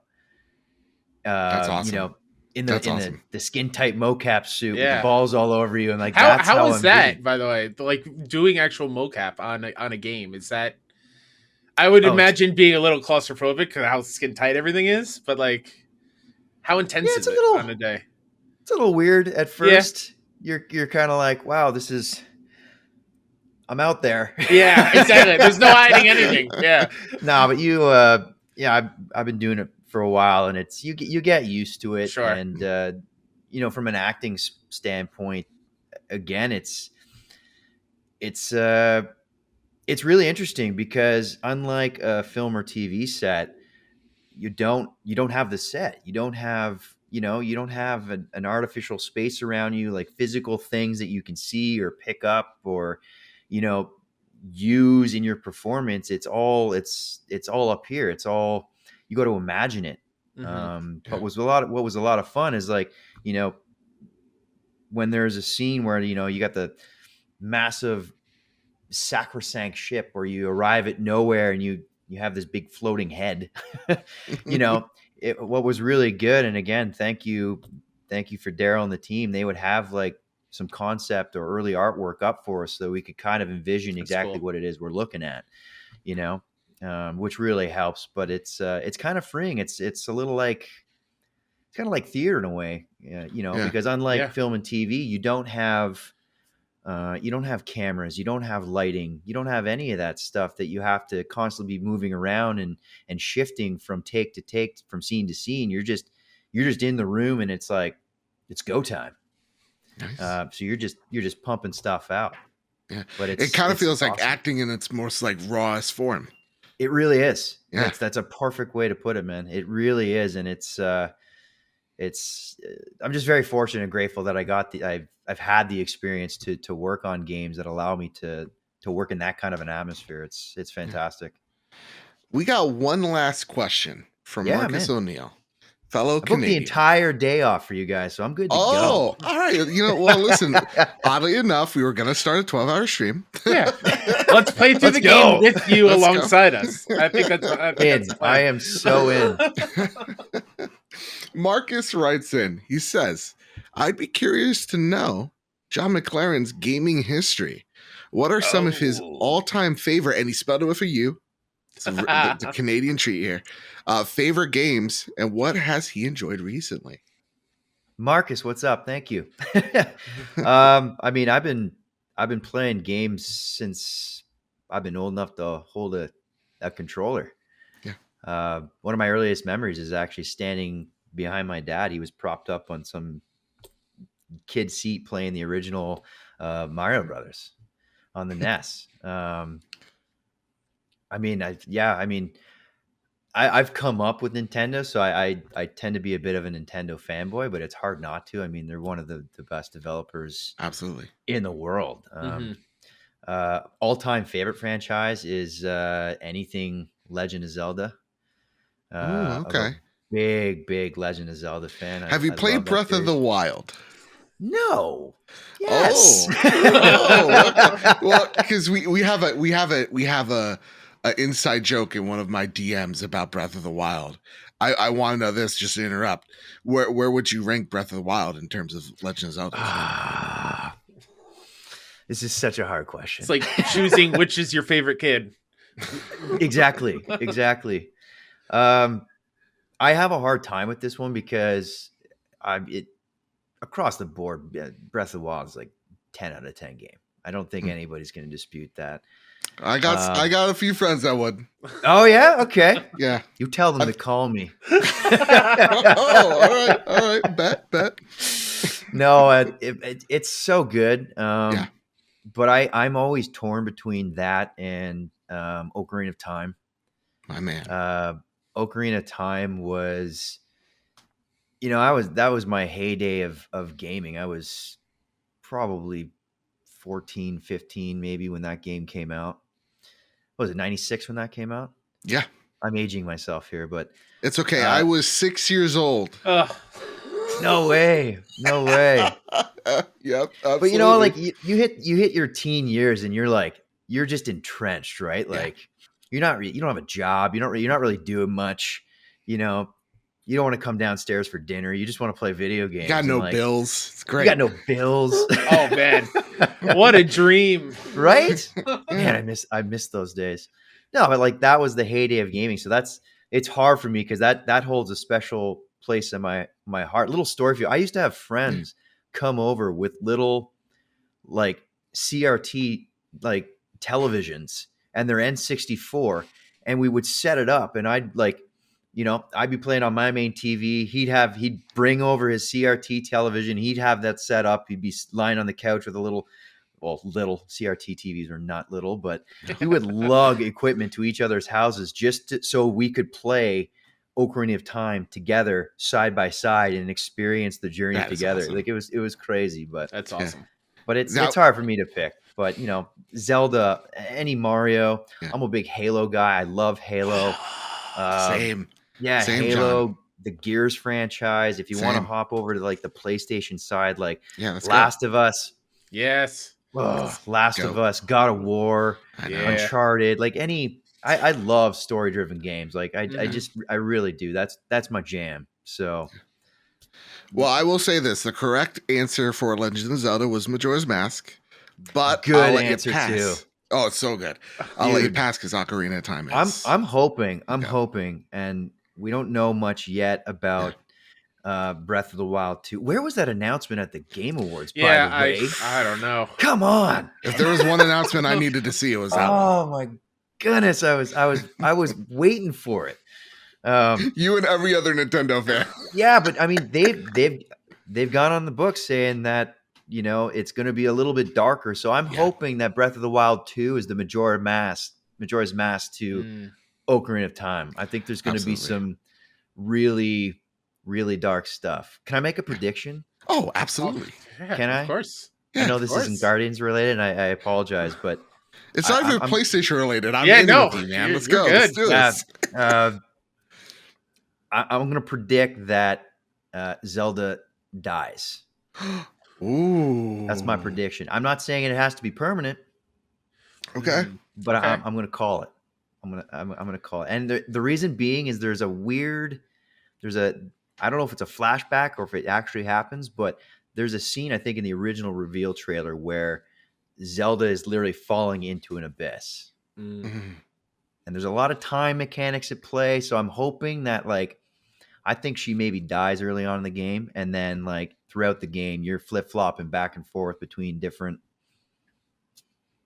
worlds, different time Different ones. zones. Yeah. All right. I would take that.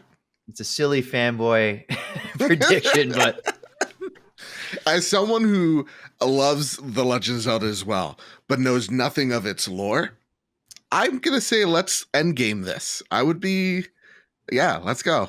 Let's bring the rat in. We're gonna fix this world. Gosh darn it. Goodness gracious. That was a great little history lesson. And I love the Nintendo nerd in you because likewise, that's how I started off my gaming journey as just Super Nintendo and 64. it just kind of stuck. I feel like that's everybody's kind of entry. At least if you grew up with Nintendo 80s, 90s, early 2000s, it's everybody's kind of first love in a way. Yeah. It just kind of Absolutely. stuck. Kyle, do you have any questions that you have? Any? I can't think of any off the top of my head. Oh, really? Yeah. Why?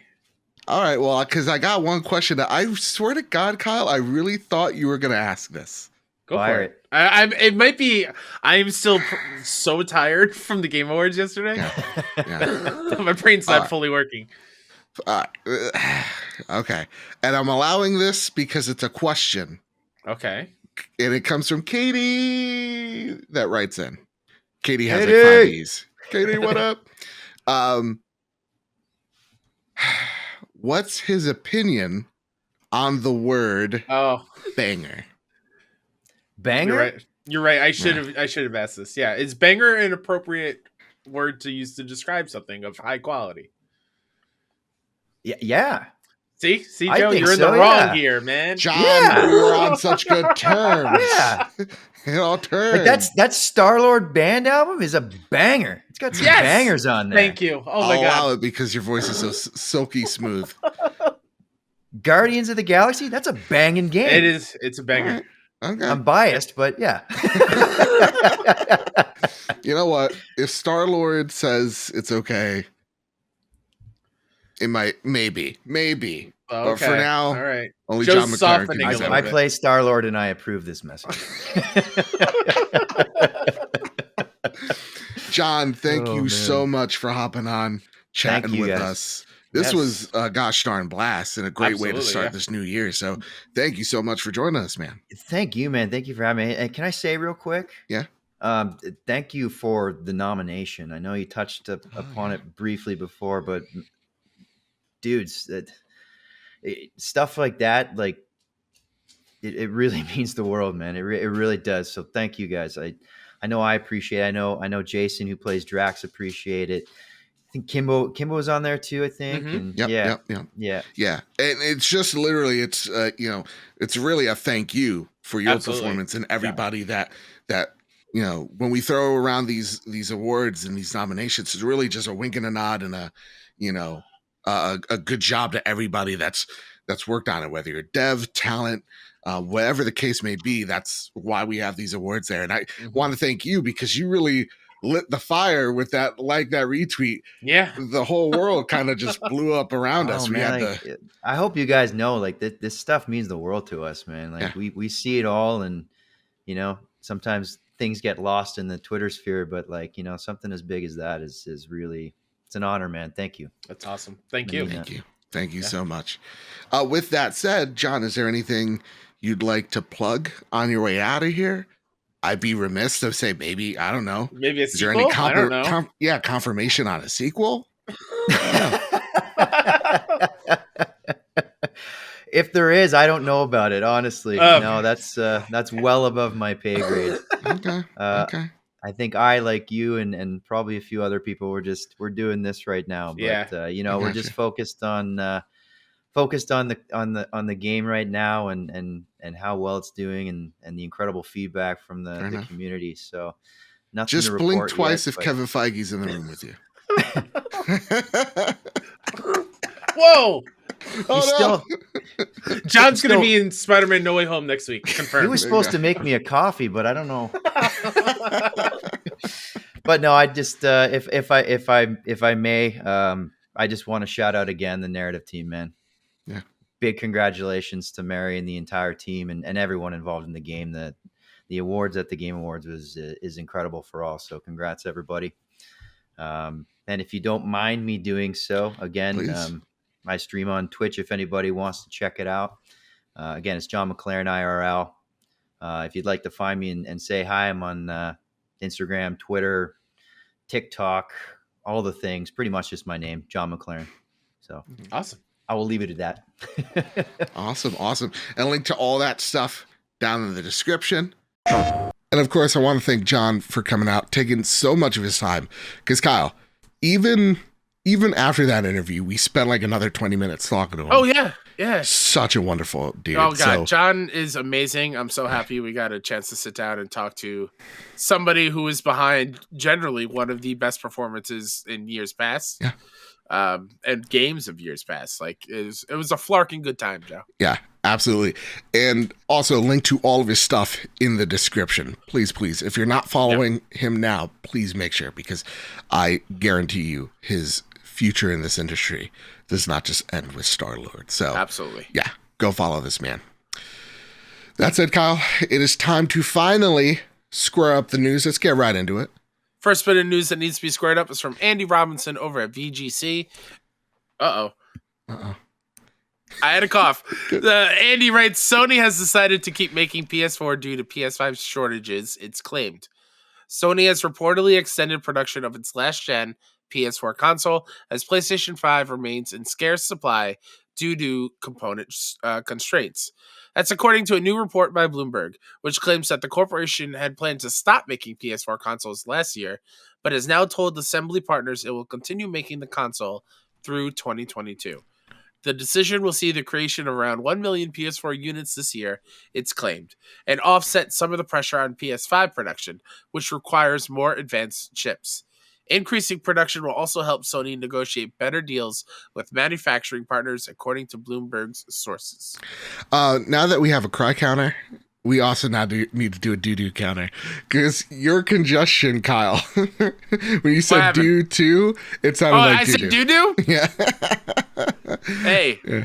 Hey, forget about it. Everyone does it. That's right.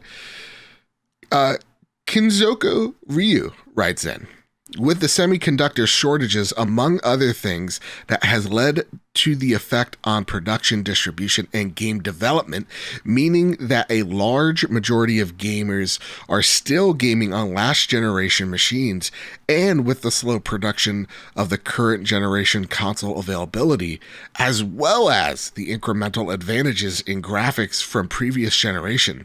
How long do you predict the PlayStation 5 generation will last?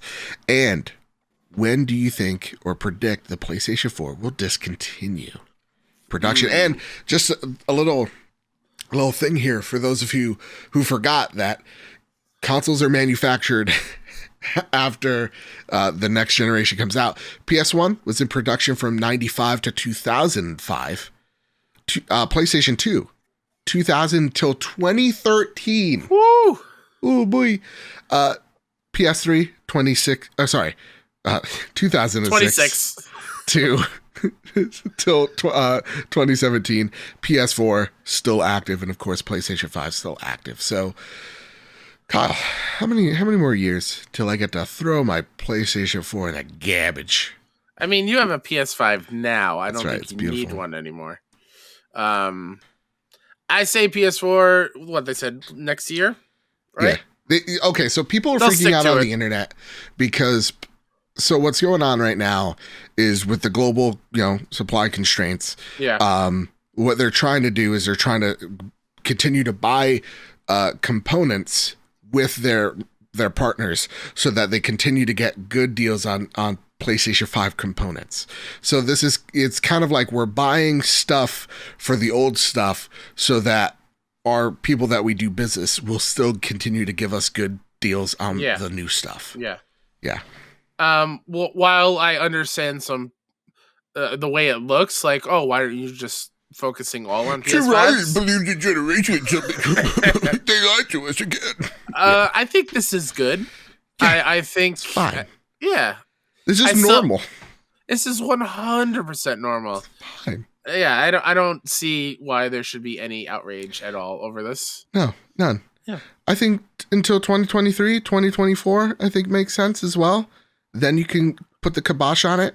But I think this has definitely affected PlayStation 5, and we're going to see this last until what the PlayStation 3 was, which is like, this is going to be a 10-year generation for sure.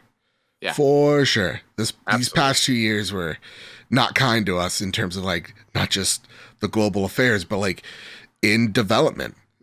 So I think you're going to see a lot of people squeeze a lot of juice out of this thing so that we get the returns. Do you think it's going to break the 13-year thing the PS2 had going on? Because of what the last 2 years have been?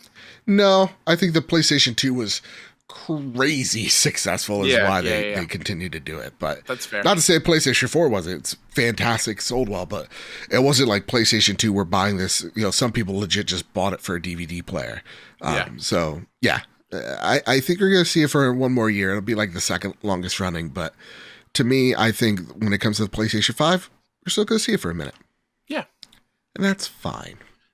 Fine. Nothing more to say here. No more fear mongering, Kyle.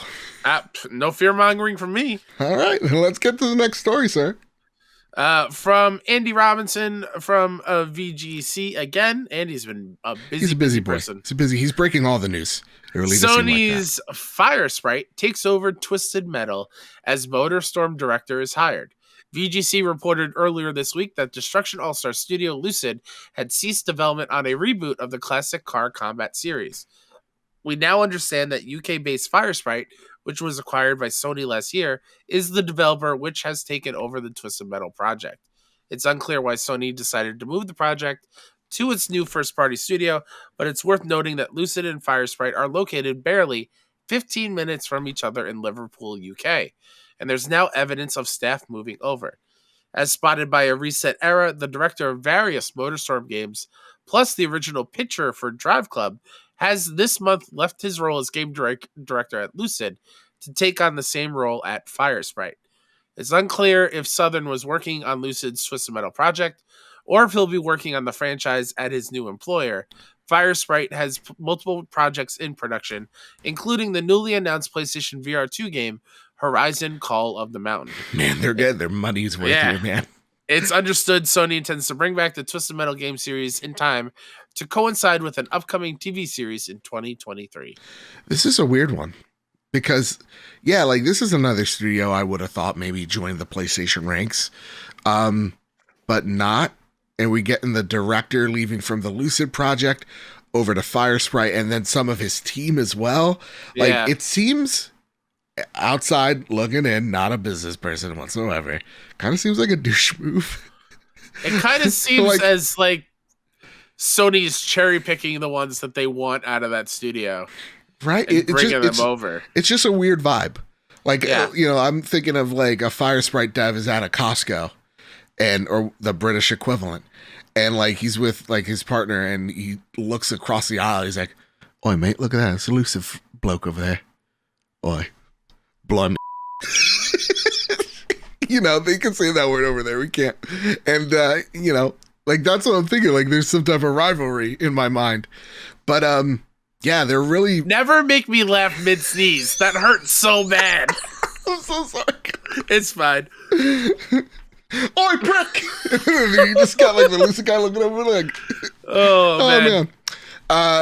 We got a great international audience that I think I do think it's wild that I think a lot of people, myself included, didn't know that the director from Destruction All-Stars was the one behind Motorstorm. Yeah.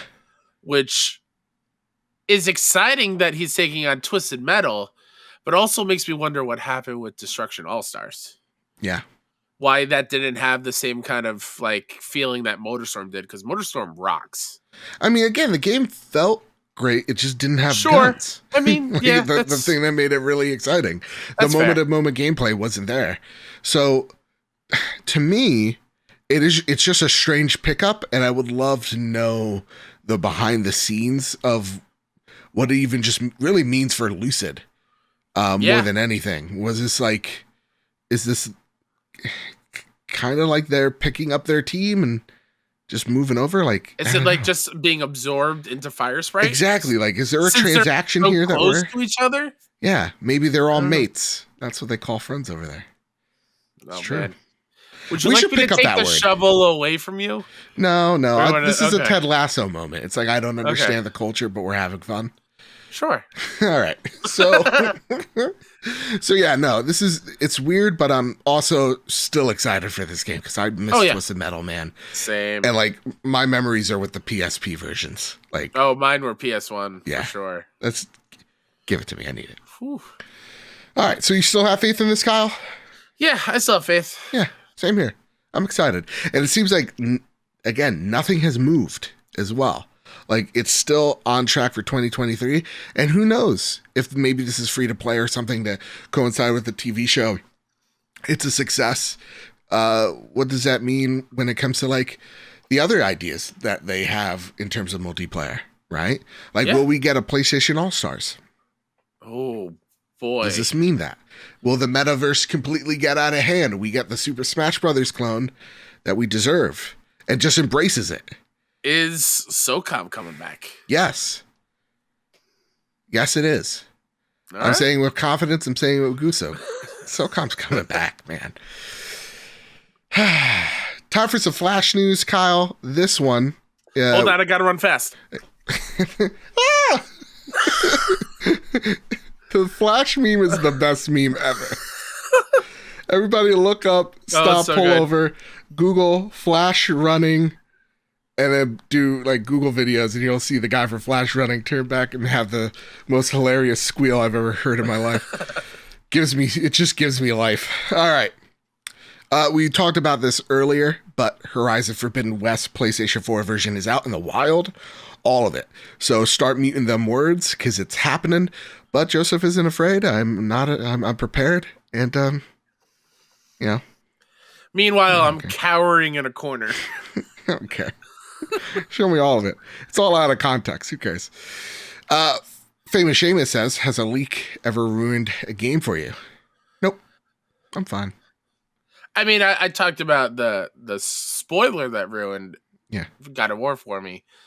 I don't know if a leak ever has. I feel a leak only ruins like if it's a presentation and you know like all the things just comes out and because we cover this shit we have away to from us. Yeah. It's like, oh damn. Like 2016 E3 is special because nobody saw Shenmue 3 happening. Either though Shenmue 3 woof when it came out, but like nobody saw Kojima walking down those floaty stairs. Or RE7 being in VR. Yeah. So yeah, leaks on that side of things don't really ruin the game for me at all, really. Fair enough. Yeah.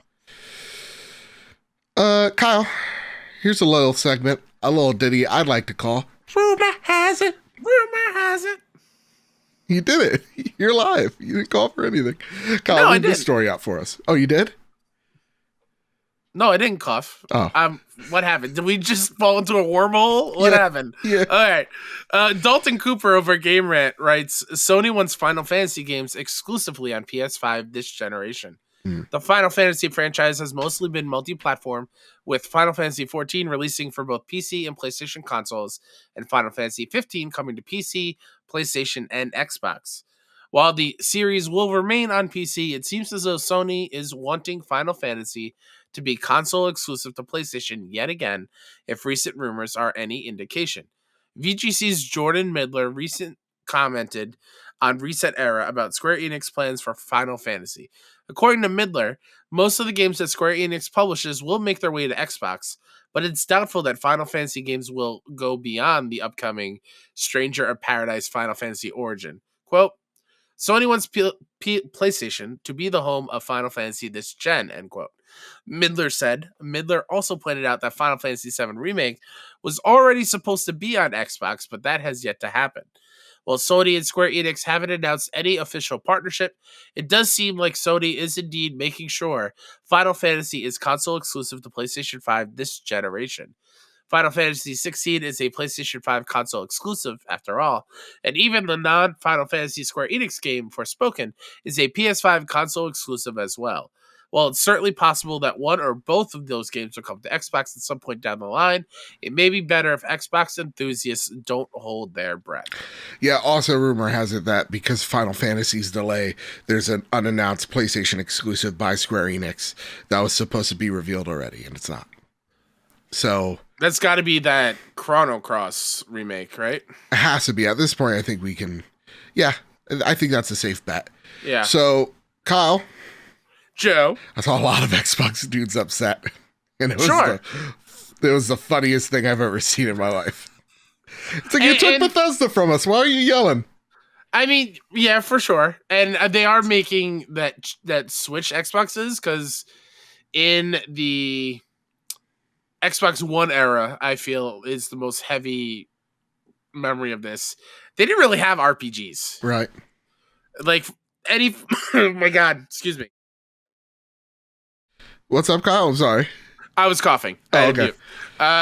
They didn't have anything outside of like FF15. I Right. feel like I can't remember of any traditional RPG other than that.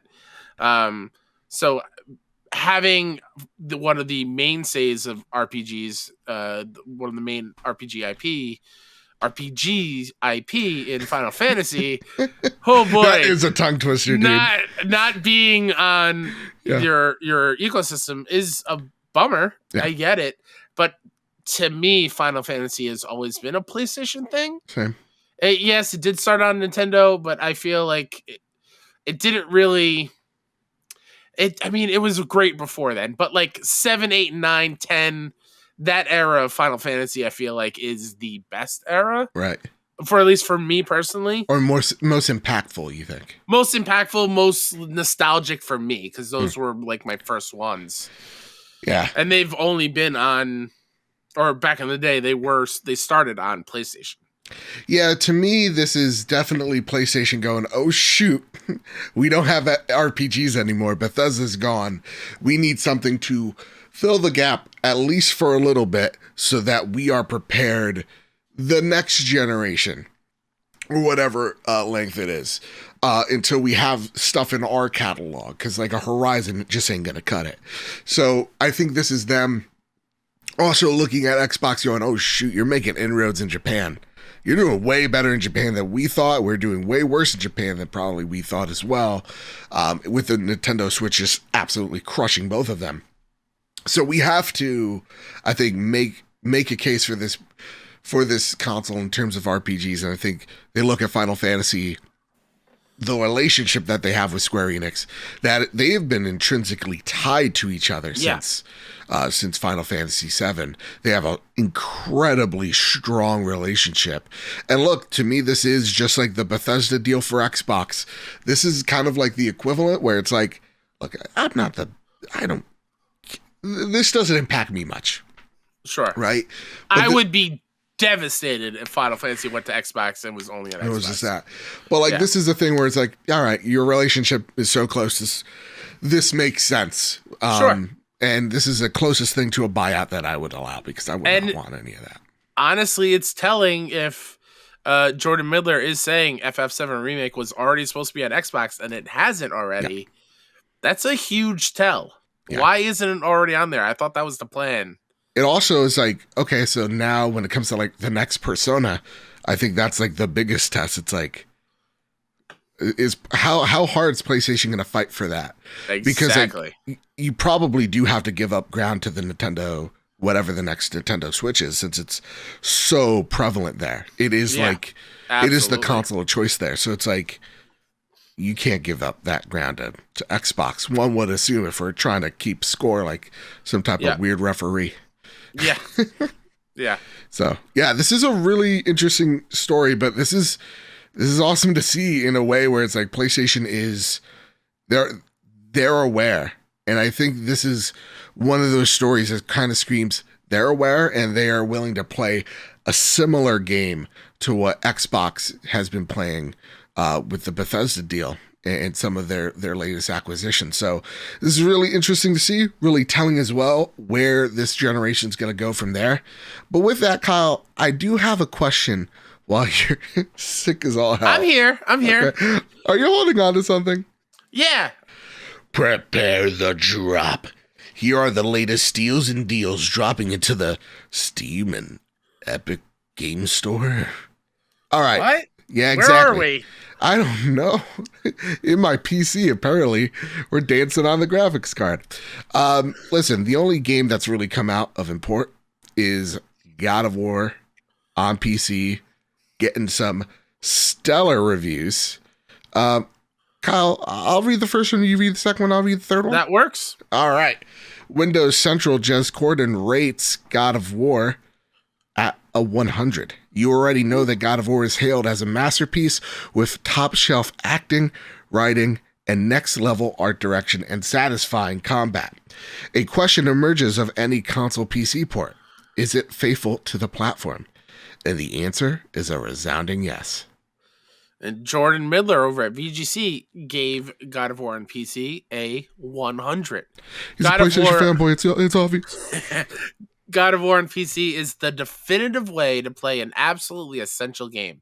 It's never looked better, bringing into sharp relief of an art style that's colorful, brutal, and incredibly inventive, with practically faultless performance, even on a machine that isn't at the absolute bleeding edge of PC technology. PC Gamer rates it a 90. The best game on PlayStation 4 is now one of the best games on PC. Hey. Whew. You've heard it from us. Whew. These are now people talking about the PC port. God of War's essential. Yeah. I'm really curious how this game's going to sell on PC. Yeah. I think this thing's going to do buku. Like, it's going to... Yeah. I think if this is like the true test, if Horizon and like Death Stranding was the dip in the toe, this is the actual factual. This is the... Yeah.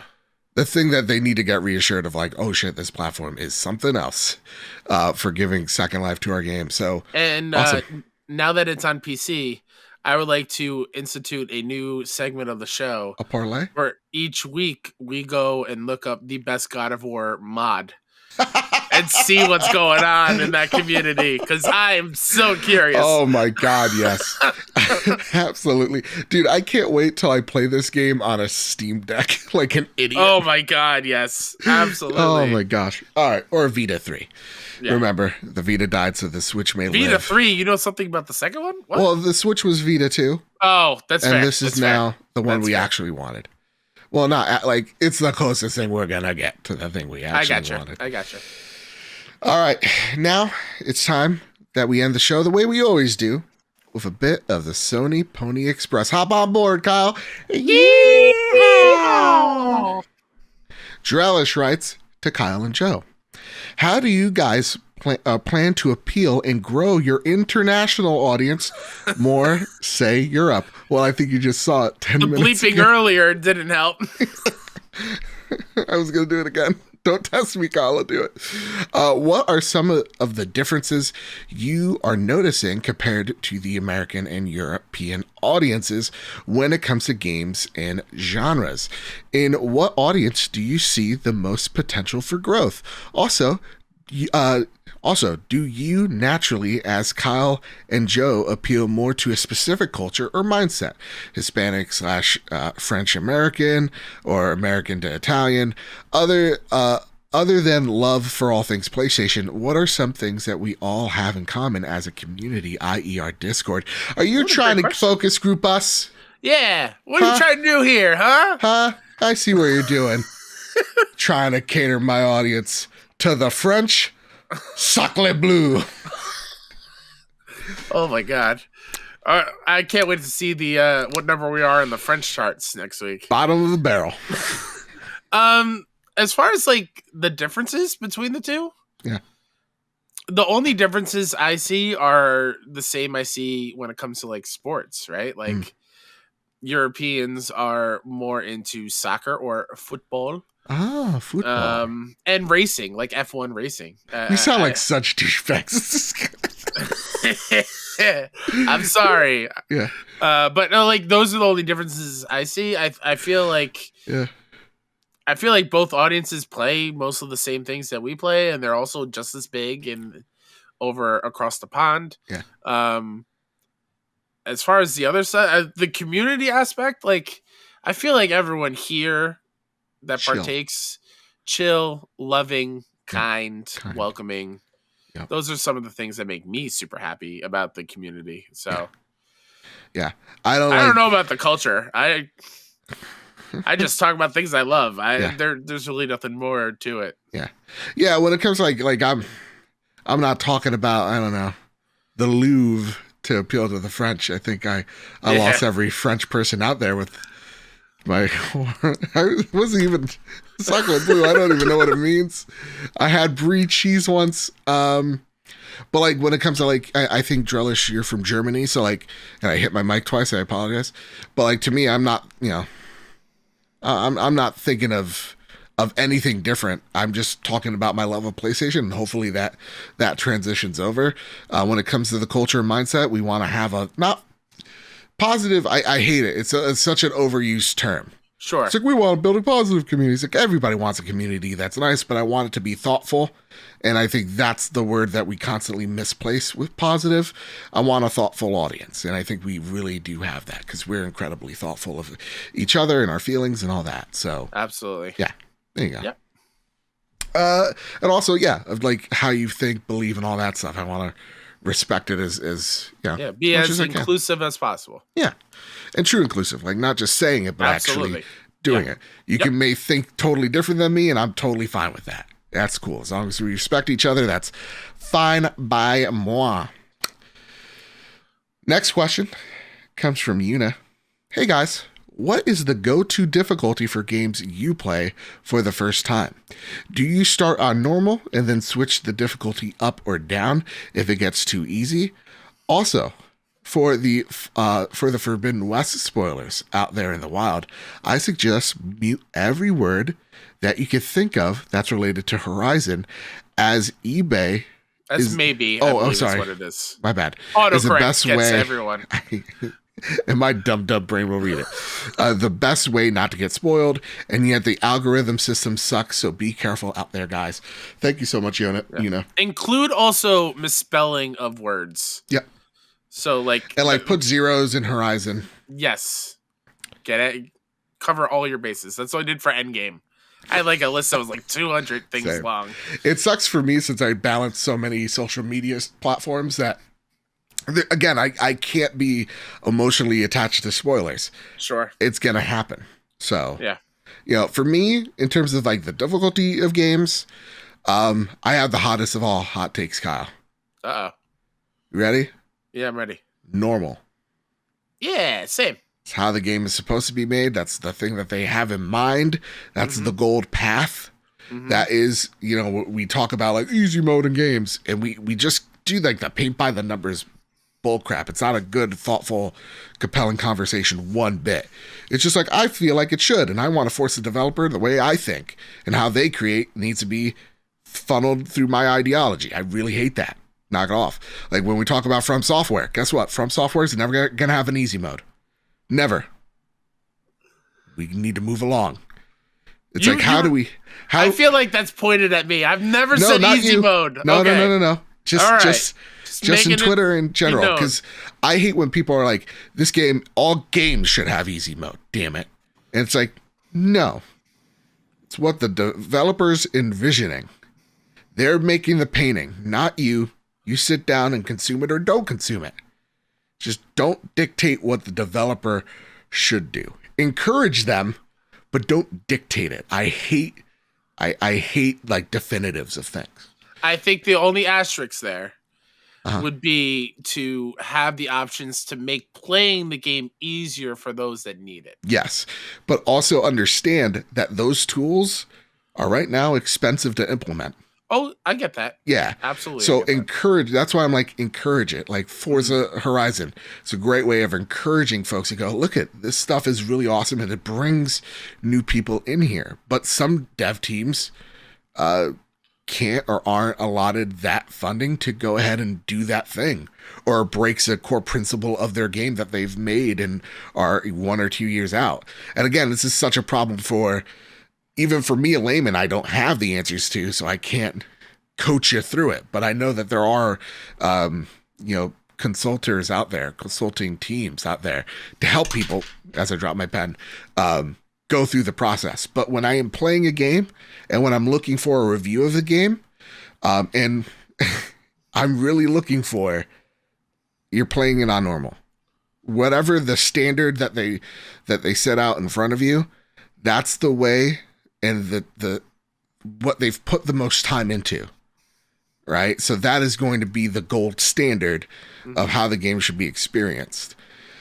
We talked about it a few episodes back. If I'm just setting a game to hard mode, well, that could actually break some things or not be the most optimized version of that game. And likewise to easy mode. I don't feel like you get everything out of the AI or the environments or whatever have you by just setting it to easy if I'm going out there and to review a game. Now, that said, if your job and your review is based off accessibility, then yes, test all those things out for sure. But to me, if I'm playing a game, it's going to be on normal. And then once I beat it, I'll fudge it up whichever way I want.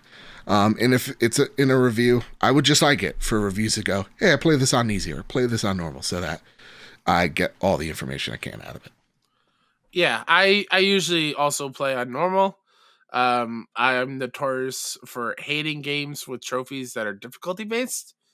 Like, don't force me to go back in and play it on the hard difficulty and then the hardest of hard difficulties. Yeah, I'll do it if I really love it, but I want to enjoy my time. And like you said, that is how they develop the game, and hard and easy are just modifiers on the base game. Yeah. So normal I feel is the way to go, but by all means, if even normal's too hard, lower it. I don't care. Yeah. I'll never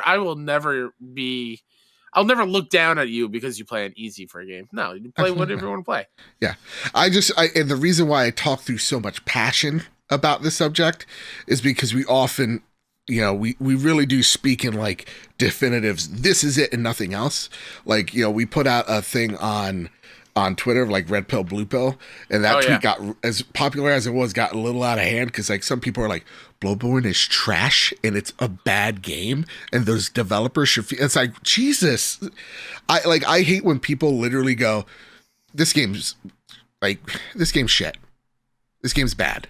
I'm like, dude, stop. What is because it's not even like, it doesn't offend me. Like, that's your opinion. But like, to me, I'm like, it's what Jon said in the interview. Yeah. If you don't think developers are seeing this, and you're potentially hurting someone's feelings or ruining someone's day. Not hurting mine. I'm just thinking of the people that have worked really hard on this. And, I hate that crap. Yeah, so that actually touches on something that I find incredibly frustrating on social media in general, It's just people going out of their way to tell you that they don't like the thing that you like. Yeah. Again, Just because that's what they want to do. Yeah. Just let people like what they like and be fans of what they want to be fans of, and you stay the hell out of it. Like someone on that same post was just like, Horizon and Spider-Man are just ubi crap games. I'm like, what's wrong with you? Just like walk away. So an example like that happened to me, not with games or whatever. Please. I was super excited for the sequel to Ready Player One, Ready Player Two, the book. Yeah. I was like, oh my God, I can't believe this was a thing. I pre-ordered it. And a ton of people, friends that I know and other people outside are like, I can't believe you love that trash book. It's so poorly written and like it's problematic. I was like, I love that book. Yeah. I had a great time. The audiobook's fantastic. Yeah. Will Wheaton does the audiobook. It's great. Yeah. And like, let me be excited for what I'm excited for. Don't come and trash it just because I love something. One more vent sesh. Let me love things. One more vent sesh. Y'all are about to make me read a Harry Potter because I'm getting sick and tired of it. This weekend, Kyle, was like another like thing of like bashing J.K. Rowling because she holds a shitty opinion. It's like her books aren't even good. They're trash. I could write one better. And I'm just like, listen. First off, you're wrong. Books are good. Books are great. Yeah, the books are great. Okay, she's just a trash human. They're different. She holds a different opinion than us. Yeah. Right? One that I don't agree with. And that's all I know about her. But when I hear that, it's like, it's not even good. Those books are garbage. It's like, dude, people are finding escape out of those books. Yeah. Stop it. Stop giving this person so much power. Stop it. Just stop talking about them. If they bother you that much, don't yuck in our yum like you said a few weeks back. Yuck. Stop yucking and yum. Gosh darn it. Oh, that warms my heart that you do listen to me sometimes. You have your moments. Good. The good sir posted this one last week's show, but it might be better fit for this week. With the new year upon us, I was wondering if you had any gaming-specific resolutions or goals for 2022. For me personally, it's focusing on my backlog and trying to knock out as many indie games as I can. Yeah. I'm still going to play my big anticipated games, Horizon, God of War, etc., but I really want to knock out some of that backlog that's been building up. Kyle? You got any gaming specific resolutions? That was a weird noise because I was like mid holding back a cough. Yeah, it was. I want to play what I want to play, take my time with it. Mm-hmm. My biggest thing is now that I'm working is I need to find that balance again. Of like how late can I stay up playing games and still be able to function at what is way more demanding of a job than I thought it was going to be. Physically demanding, meaning. So like I have to find that balance of how long of a game can I put into every night and still doing all the other responsibilities that I was doing, because 2 years of being unemployed, I played a lot of games. Oh yeah. And I had the time to do so. So for me, this year is focused solely on finding that balance and not rushing through games. And like that's why I want to eventually get games a little bit early so we can take our time and not have, like, for Horizon, feel like we have to rush through it that opening weekend so we can talk about it on the next week's show kind of thing. Yeah. But yeah, taking my time, finding that balance, that's my biggest goal. Yeah. I think for better job, gaming specific, in terms of like gaming specific, I just want to focus on the games I want to play. And for me, the resolution, I want to platinum Elden Ring. Okay. And I want to platinum Dark Souls 3. I like every Dark Souls game except 2. So I also want to platinum 1 as well. Okay. I want to get through them, man. I know that's not what I'm going to hit, but I think that would be, I think that'd be dope. Those are good. Yeah. Those are good. That said, Kyle, that's it. That's all we got. We made it. What a stellar and if you huge are week here week. at the end of 2 hours, hey, we appreciate you. Absolutely. Thank you all so much for tuning in, which has been the biggest episode we've made ever to date. Thank you all so much. Let us know how you like the interview. Let us know how you like the show length over at our Discord. It really, really does help us out as we're going into more interview-focused stuff. Would you like a separate video attachment on YouTube? Let us know in the comments. Yeah. Let us know on Discord. And join the community because it's fantastic. Yeah. I'll throw one more out there, too. Let us Please. know who you want us to have on the show for an interview. Yeah. Voice actors, devs, anybody in the games industry. Let us know, and we'll try our best. Yeah. Add us on Twitter. That's the best way for them to take notice to us, to be quite honest. So, absolutely. Yeah. It really does help. That said, Kyle, is there anything you'd like to spotlight before we get on out of here? Sure. I'd like to spotlight myself, Mr. K Step, on Twitter and PSN, Xbox, all the things. Go follow all the indie game stuff I do at 61 Indie. That's SIXONEINDIE. I will very excitedly be talking about next week on this show and on 6-1, a game that I have been playing and I'm absolutely loving. I'm very, very excited to talk about it. Ooh. It's pretty awesome. All right. Well, follow Kyle there as he was holding his call. Yeah, he's holding it in. And please give it up to Kyle this week again, coming in. Listen, sick as a dog, but still doing I've this. done these type of episodes way more often than I want to. Yeah. I just want to be healthy, man. That's all I want. I feel you. And you can find me over at Mr. Badbit on Twitter. You can find the show at PS Trophy Room on Twitter. And again, we got that Spotify giveaway. Rate us 5 stars on Spotify. Get a chance to win Elden Ring. Rate us 5 stars on Apple Podcasts. You get a chance to win Elden Ring. If you are a patron, if you've already reviewed us, you are already entered. So don't even worry about it. Again, it really does help us out. Continues to grow this show. And with all that said, with all that out of the way, everybody, keep your wits about you. Keep hunting and keep playing PlayStation. See you guys. Bye. Love you.